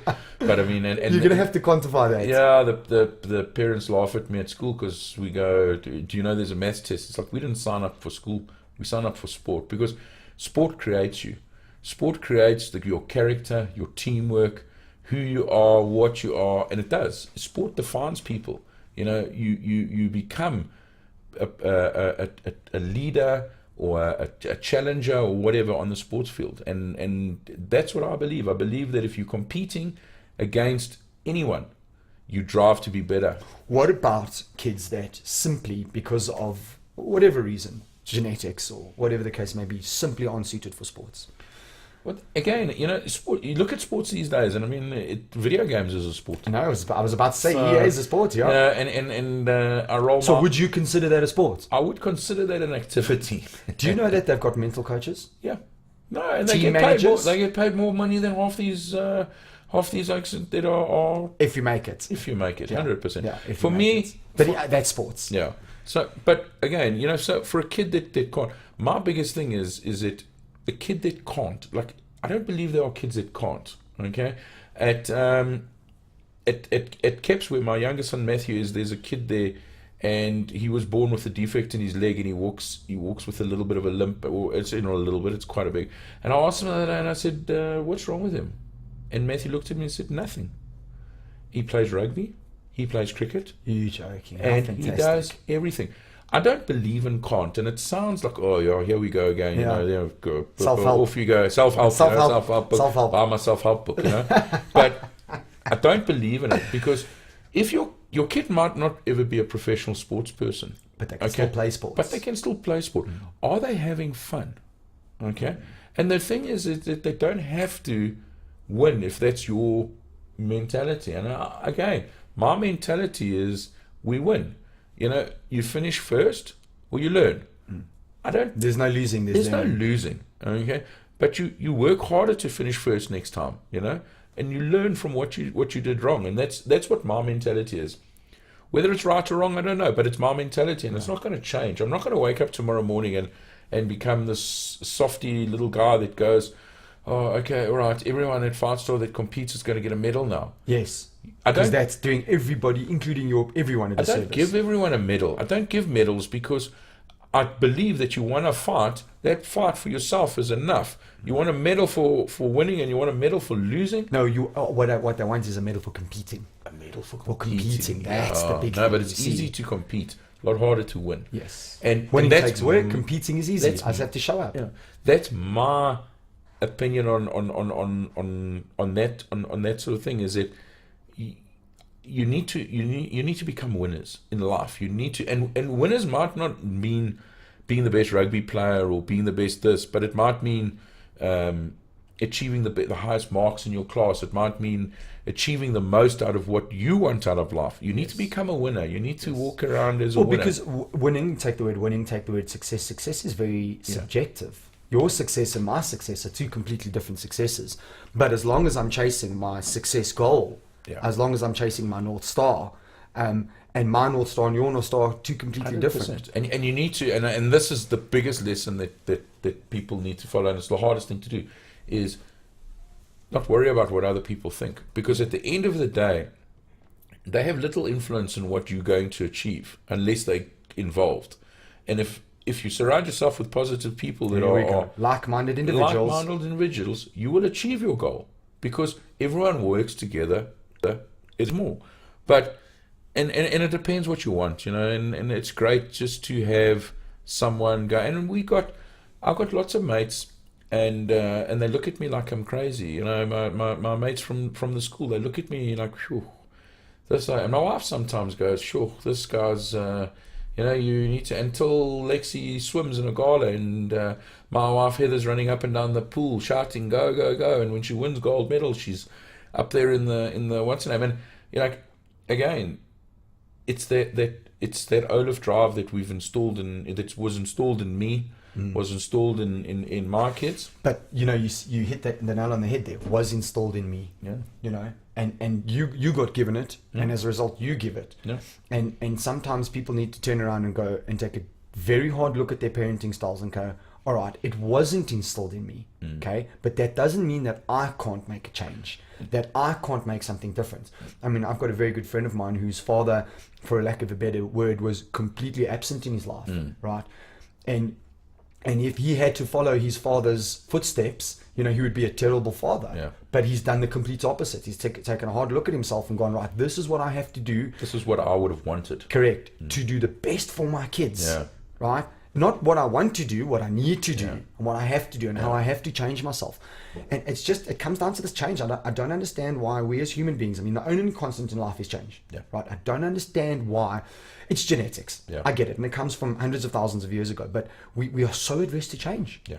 We just want to be comfortable in our scared. little scared. That's We're it. scared to go out and do something. And, you know, so, I mean... And I think sports, excuse me to interject, but I think sports fixes that to a degree. Yeah. Because I've got to go out there, I've got to face adversity, I've got to train, I've got to realize, okay, so I try rugby and I realize I suck at rugby because I weigh 55 kilograms. Yeah. Okay, but I can be super awesome at cricket or whatever the case may be. But sport gets you competing. And when you're competing, you're alive. You're alive. Because all of a sudden, you whether you're playing the F team or the A team, you're competing.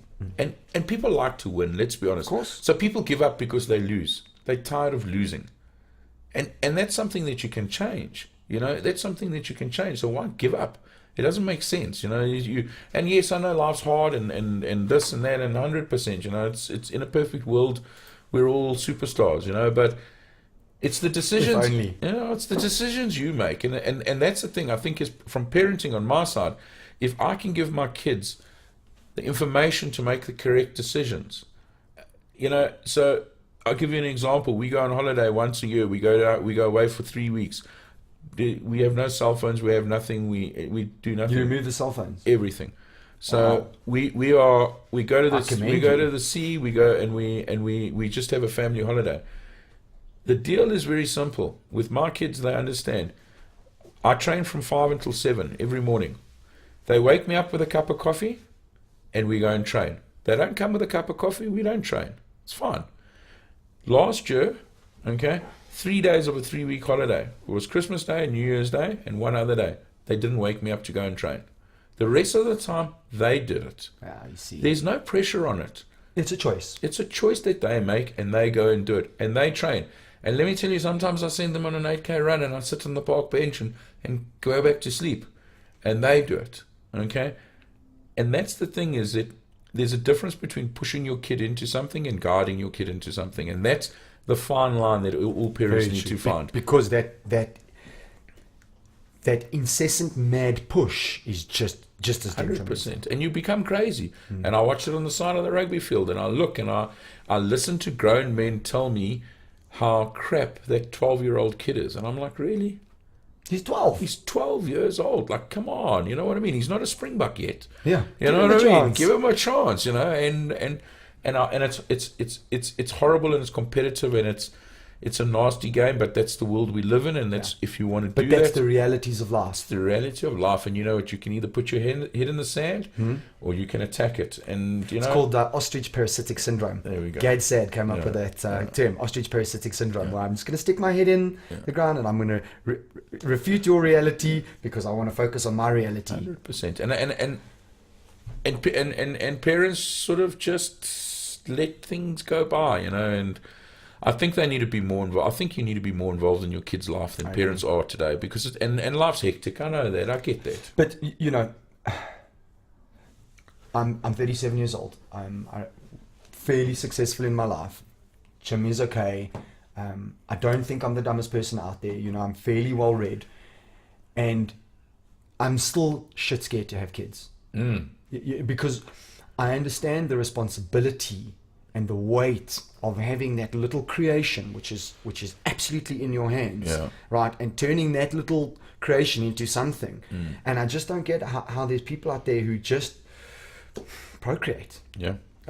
You know, don't have the financial backing. I don't have the abilities. I can't support these kids. And yet I'm going to go and I'm going to sometimes...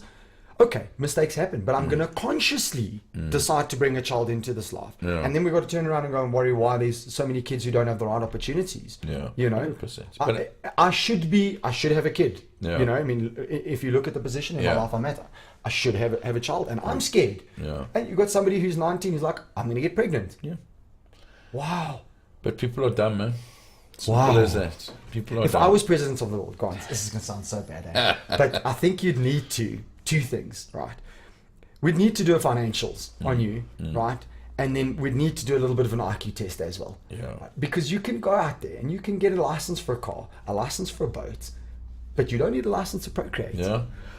Having said that, evolutionary theorists will turn around and tell me that without that we wouldn't be alive as a species, and they'd be right. Yeah, 100%. But still, I mean, right now we're overpopulating the earth. Yeah. Well, we're messing this place up big time. Completely. Let's be honest. I mean, we're destroying it. We're completely.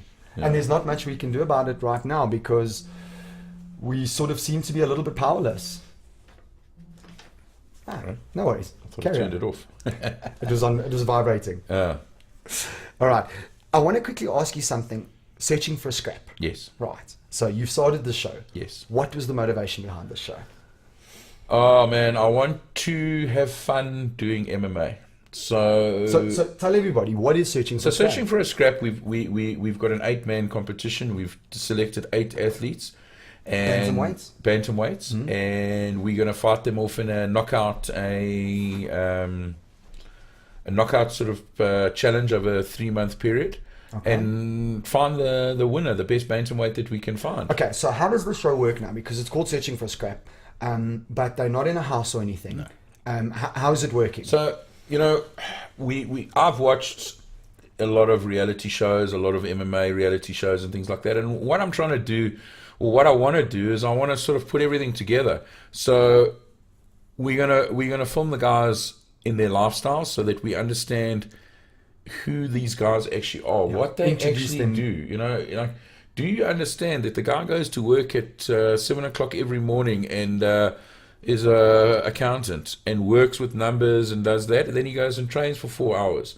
Do you understand that the guy does this and that, has a wife and a kid and all that sort of thing, and get to know what it takes to what these athletes are doing? You know, one of my pet hates in MMA is sitting, and I do sit in the stands in a lot of places where I kind of just go in and sit nosebleed seats and watch fights, because that's why I got involved in the sport. You know, at the end of the day, and I say it to everyone, is you're a fight fan. I'm a super fight fan. I'm a super fan. Like, that's what I want to do.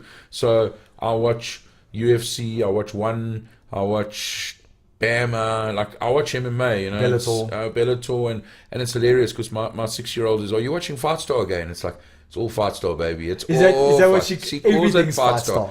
She's my number one fan. Nice.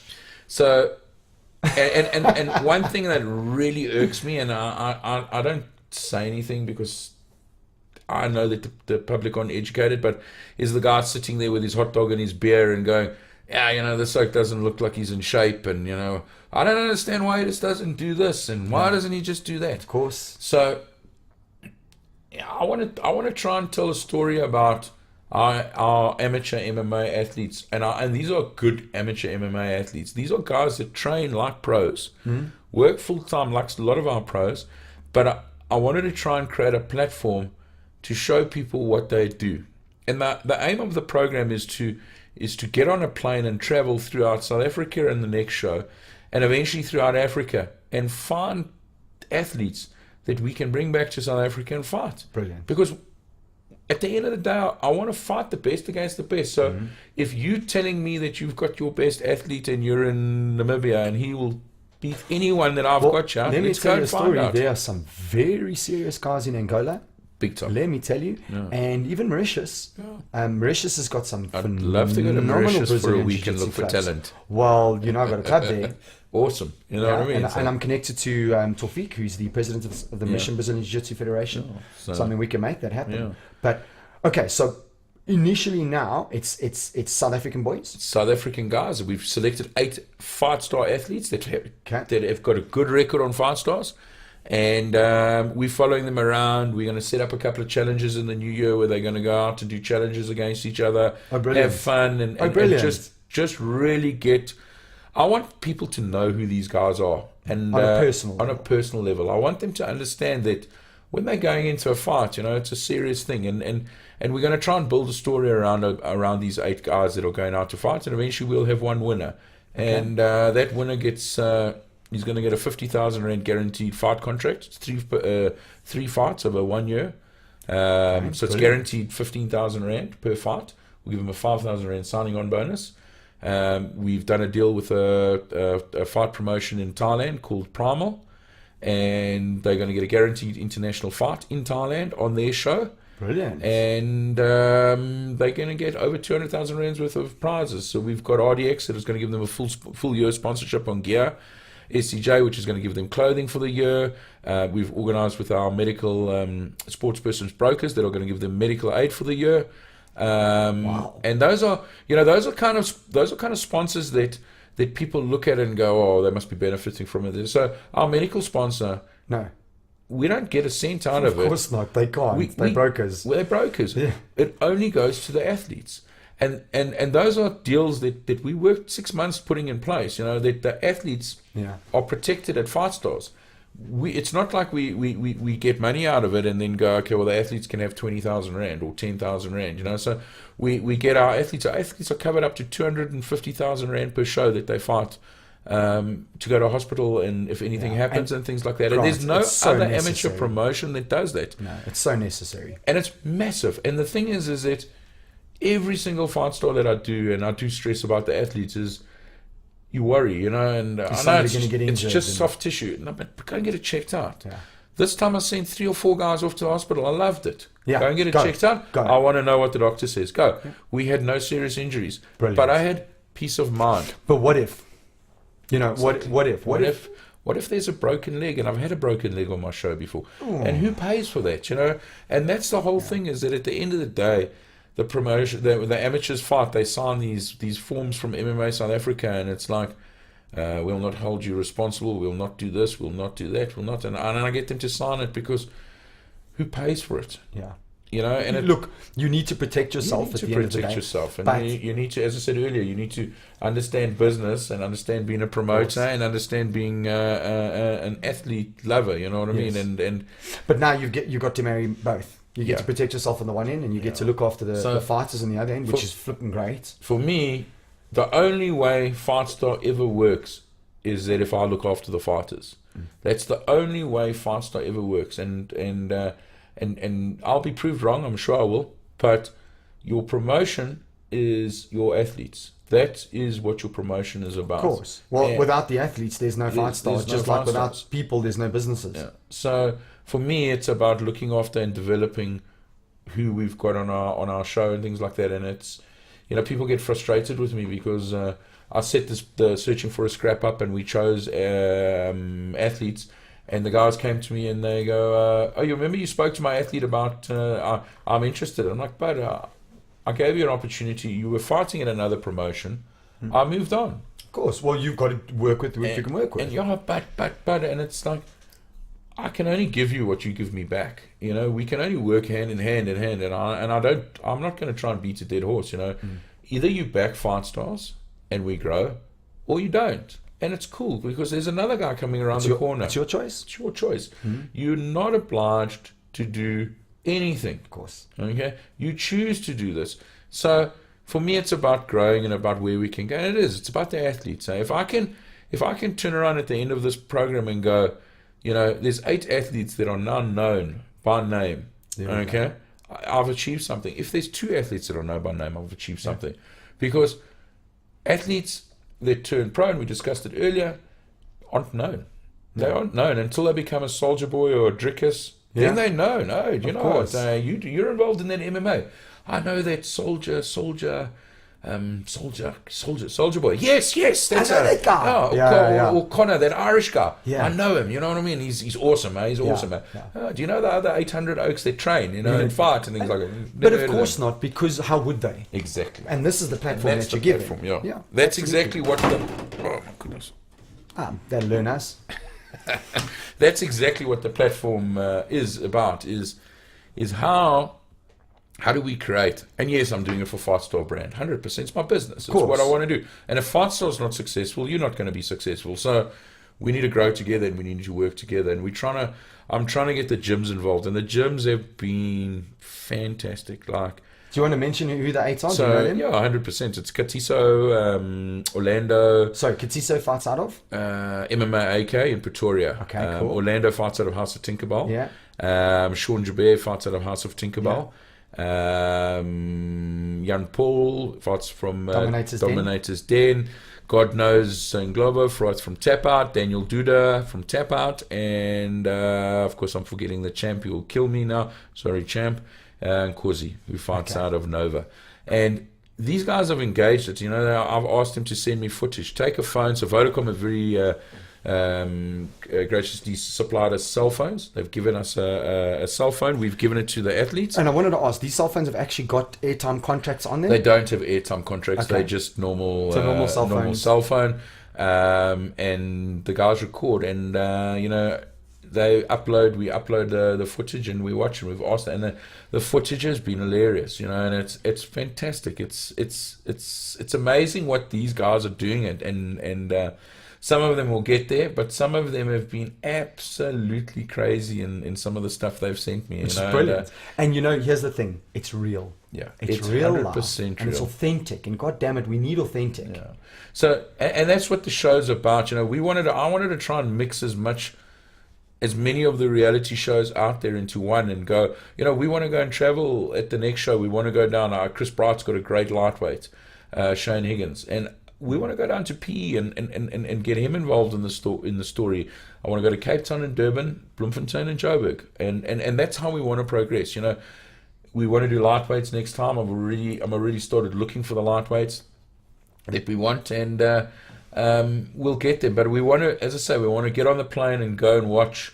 There's a promotion down in East London called Chosen, and I found 2 of our last athletes on Fightstars from Chris Bright's gym fought at Chosen and won their fights. Brilliant. And that's what it's about. It's about finding talent and nurturing that talent and seeing where they go. And the more the gyms buy into it and understand what our dream is and what our passion is, the bigger the promotion becomes. Absolutely. And that's exactly what it is. It's a win-win for everyone. And now, from a viewership point of view, Starsat has come on board. Right, and they've signed. Have they signed? No, they haven't signed exclusivity because from a television point of view, they signed exclusivity. From a mainstream TV, we're exclusive with Starsat. So it's on Starsat Monday nights. Monday at 9:30, yeah, and it's repeated on Saturdays between 8 and 10. We've got a 2-hour slot. Okay, so that whole 2 hours, full Fightstars repeats for the previous weeks and things like that. So it's an old Fightstar show, old Fightstar fights. Okay. Then there's an Undisputed magazine show on MMA, and then previous episodes of Searching for a Scrap. And then Searching for a Scrap. Okay. Yeah. Also available somehow on a Vodacom platform. It's on Vodacom Play, which is their new Vodacom channel, their TV channel. And there you can just download it and watch it. Yeah. Oh wow. Yeah. It's okay, so you can actually download it. Anyone can download it and watch it as an app. You get the Vodacom app, and you just download and watch shows, and off you go. And is that specific to a carrier?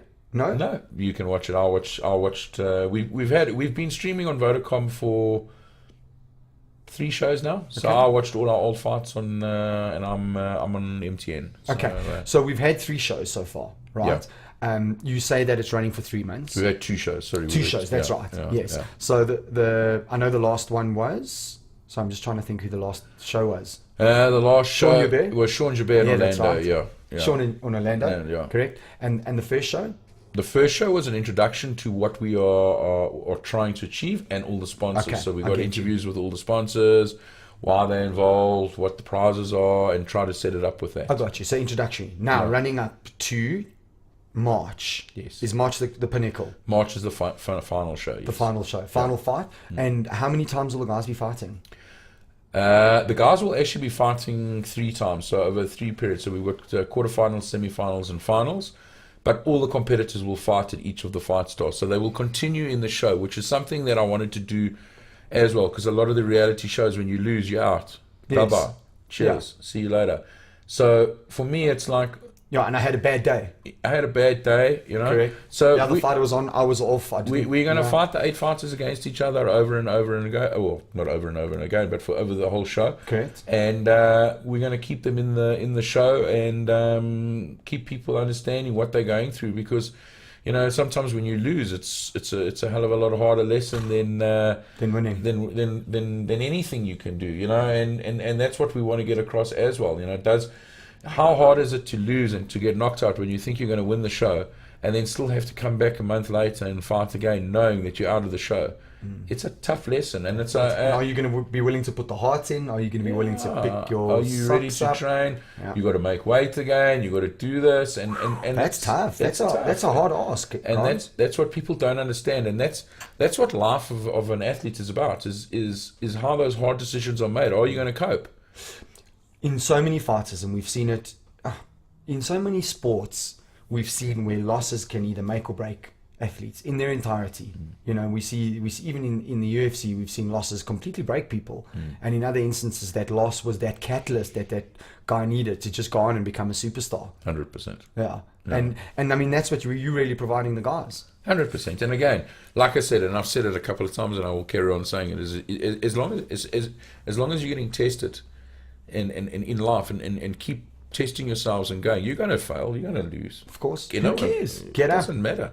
Doesn't matter, you know. The sun comes up tomorrow, we carry on fighting and we go. I love it. And that's the whole thing, is that, again, it's going to be difficult, because now I want it on camera. Now I want to see what you feel like and how you're going to do. And I want to see when you win. But you know what it also does, though? It also educates. And like you say, a large part of this is the education of the fans out there. It educates the fans as to what most people have absolutely no conception what an MMA fighter goes through. 100%. And I mean, you and I take it for granted because we've been involved in it for so long, and we see it all the time, and it's the ups and the downs and the training and the trying to make weight and the getting sick and the injuries and everything that goes in it. Most people have no idea, you know, and you get to introduce them to the humanity side of it, the real authentic, what actually goes on. 100%. And I mean, like I say, all of these guys, the one guy's got 3 jobs. Wow. He works 3 jobs. Okay, and he's a youngster, man. He's 19 years old. He's got 3 jobs, lacquer jobs, part-time jobs. Runs his things. Some of them are unemployed. Some of them are working. Some of them train all the time. And people are going to actually see and go, sure, you know, this guy works. As I say, Daniel Duda works for Burgess. He's got a little kid. He's a family guy, you know. He's not like some thug that goes out every weekend, drinks tequila, and starts fights. Yeah. And this is our amateurs. So imagine what our pros are like. Absolutely. And that's what people need to start understanding. And yes, there's a lot of fight footage in there, and there's action and that, because, again, we're promoting the sport. It's a fight show. You know, it's a fight show. So people want to see, and they train, and it's how they train and how they eat. And I mean, I'll just laugh because the first food video I got, I'll give you 3 guesses what it was ice cream and strawberries. And that's, funny enough, you know, pretty much normal for people, you know. So taking this MMA sort of figure away from people and showing them that they're normal people, they're normal day-to-day people that want to achieve something, you know, and that's all it is at the end of the day, it's Joe Soap who wants to achieve something, and he's just working harder than you are. There we go. He's living the same life you are, but when you're working harder, he's training. He's training. Yeah. And that's what you know, again, 4:30 in the morning runs, and that's what it is. And what are you doing to improve your life? You know, what are you doing? And that's what it was all about, is it's how tough, they man. work. My first MMA fight I had many years ago. But I remember working, and I remember having to train in the mornings and train in the evenings, and it was tough. Yeah. It was a really, really, really hard ask. And now you get these, I did it once, and then I decided that I'd prefer to choke people out. It's way easier. But you get these guys who do this all the time. 100%. That's incredible. Yeah. And I take my hats off to these guys. 100%. And they fight. You know, we were I was at CRT on Wednesday night. We were there. Tuesday night, Wednesday night, doesn't make a difference. The guys fought on Saturday. We were there when the amateurs were training. They were back in the gym training on that night again. And I just laughed, and I said, you know, I remember the pros used to go, I'm going to just take a 2-week break, you know, and I'll be back, or a 5-day break, and not all of them, but that was very common. Yeah, it was very common. You need a break now, yeah. and off we go. I know some pros only train when they're in camp. You know, they don't. It's different for each individual, but again, for me, is getting that human touch across on what our sport is about. You know, who we are, what we do. You know, we're not thugs that want to go out and smash people in the streets and things like that. And what we're trying to grow here. If somebody does that in your organization, right, they're out. They're out. Look, at amateurs, we don't know because, you know, the clubs, it's the club's responsibility. As my pros, they're out. So the pros sign a tight contract. These guys have signed a contract saying that this is what they need to deliver, and they're on show. So, you know, we're investing in them. They need to make sure. But again, I can tell you now, out of those 8 athletes, I would be gobsmacked. Absolutely. I know 3 of them personally. Yeah. I mean, I trained 3 of them in Brazilian Jiu-Jitsu, Yeah. you know. So again, it's and I'm not saying it doesn't happen in our sport and things like that, and it usually happens with the guys that are new to our sport. But funny enough, once you start training, you lose your tendency to want to hit people. You become in bars. very humble very quickly when the little kid 100%. is sitting there in the corner with a jiu-jitsu gi on, ties you into knots. Yeah, 100%. So I would be shocked, but yes, 100%. If something like that does happen, it's you got to stick to it. 100%. No, again, I don't believe that we are a culture of thugs in MMA. In fact, probably the complete opposite. Yeah, I mean, half these guys don't drink, they don't smoke, they don't go to bars. Yeah. They live a clean life. They have to. Look at them. I mean, when they get on the scale, they're as ripped as a township dog. You know what I mean? Like, let's be honest. How do you do that? By drinking 25 beers and things like that. And going and partying and eating whatever you want to. So it's a different. It is different, and I think people need to see that. Yeah. Your next show, what is who's featured in the next episode? Our next show is Paul and Christo, which is hell of a funny because they are both crazy. And you know Paul from Dominators Den. He's loony. And so is Christo. And funny enough, they're fighting again each other. I can tell you that because we have done the draw. Okay. And they'll be actually I can't tell you that because we haven't don the draw in the live show yet. Anyway, you didn't hear that from me. But the podcast will come out after the show. Yes, but well, there's a little tip for the show. But yeah, they're both crazy. They're both super guys, and it's really exciting. It's interesting, and you know, it's the first time we went. So we drove up to Secunda and we filmed up in Secunda and things like that. And it was fun, you know, and that's. For me, that's what I want to do. You know, I want to make this program fun because you get to travel. You get to do things, and it's hard work. You know, I've spent the last 3 weeks up until 4:30 in the morning making sure it's ready, making sure it's done. We had big pressure, big deadlines, and but it's fun, man. It's like living your dream. You know, like, come on, man. And if you had told me at the beginning of the year I'd be doing this, I would have laughed. You know, it's always been out there, but I always thought, to be honest, that we'd be able to sell the show and get a sponsor and go and get these, Pop Idol production crew, and I'd sit back and smoke my cigar and sort of watch. But you know what you did? You bootstrapped it. Yeah, that's what 100%. You did. You bootstrapped it. So, but now it's yours. It's mine. It's your control. 100%. You've kept your brand. 100%. No. And again, we've got it out there. We've delivered, and we've got a product that works. And at the end of the day, that's what we need to do. We will take this through to our sponsors, and we'll have people have a look at it and things like that. And we will. And that's how we've done Fightstars. You know, again, Fightstar 1, everyone laughs at me, but I took the first 20,000 Rand out of my credit card and paid for the show, you know, and chewed my nails off because my wife didn't know I did that, you know. And oh wow! Yeah. So when did she find out? She's probably now when she's listening to this. That's amazing. I love it. And that's how we've done everything, you know. We grow as we grow. We tight, and we work, and we're not flashy, and we will never be there for sure. Because we know what it takes, you know, and we're happy to do that. And for us, it's important to all of the partners are the same. You know, we don't just run out and spend and do it. Everything we make, we put back into the show to try and make better and to try and improve and to try and grow. And it's great. You know, we've got great support from Sean and them, and it's fantastic, and that's what it's about. Is everyone's on the same page, and everyone wants to grow at the same. Well, again, we'd love to grow quicker, but even if we got all the massive money in and things like that, there's certain things we would just never do because we've watched it, we've seen it doesn't work, and we'll carry on growing and keep going. And from where we started to where we are now, it's leaps and bounds. It's night and day, and that's what's great. And at the end of next year, it will be completely different as well, because we are growing, and we are, like I said earlier in the show, we've got a long-term goal, and we're playing the long game. I've got goals that we have already achieved, and I've got goals that we will achieve, and I've got goals that are still coming, and that's the beauty about it. So Gary Vaynerchuk, he talks about a North Star goal, and your North Star goal is your ultimate goal. What is your North Star goal for Fightstars? Oh man, I just want to be a great platform for athletes to come through, and I want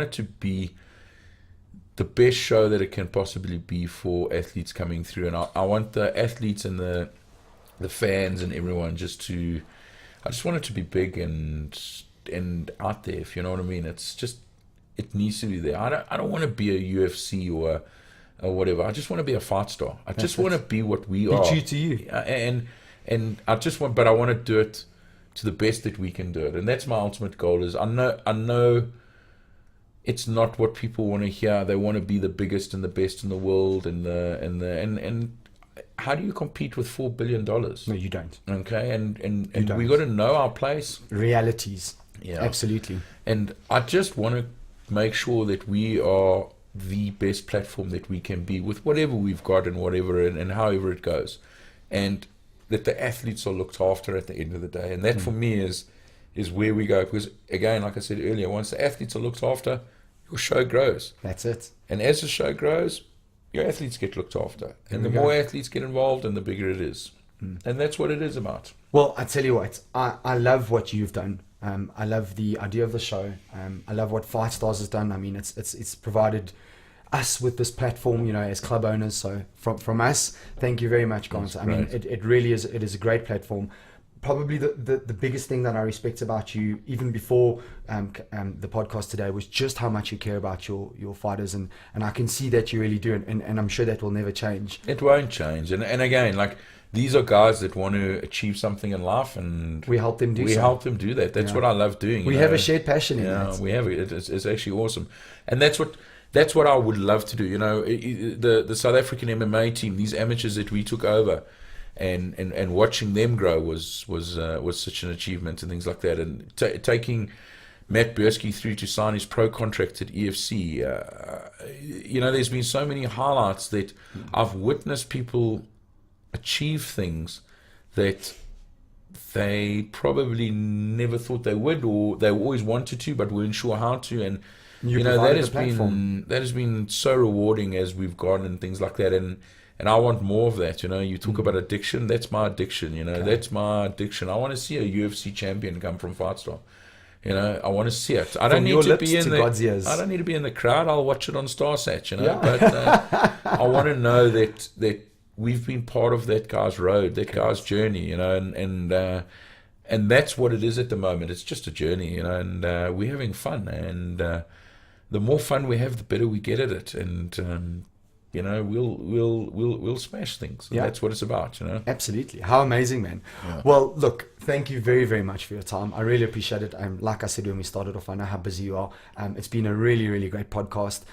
We've covered some really, really interesting things. I know you're on holiday on Monday. Yeah. Right. So drive safe. I'm also leaving same time, probably 1 o'clock in the morning. And guys, to everybody listening from the Thought Lab, Merry Christmas to you, Grant. Yeah, Merry Christmas and to all the team. Thank you for having me in your office. Thank you for having the Thought Lab here. It's been great. Guys, drive safe. Overindulge. Yeah, always. Overindulge, yes. Don't forget to be awesome. And so long, and thanks for all the fish. Awesome. Thanks, lovely. guys. Cheers, Ciao, mate. Bye.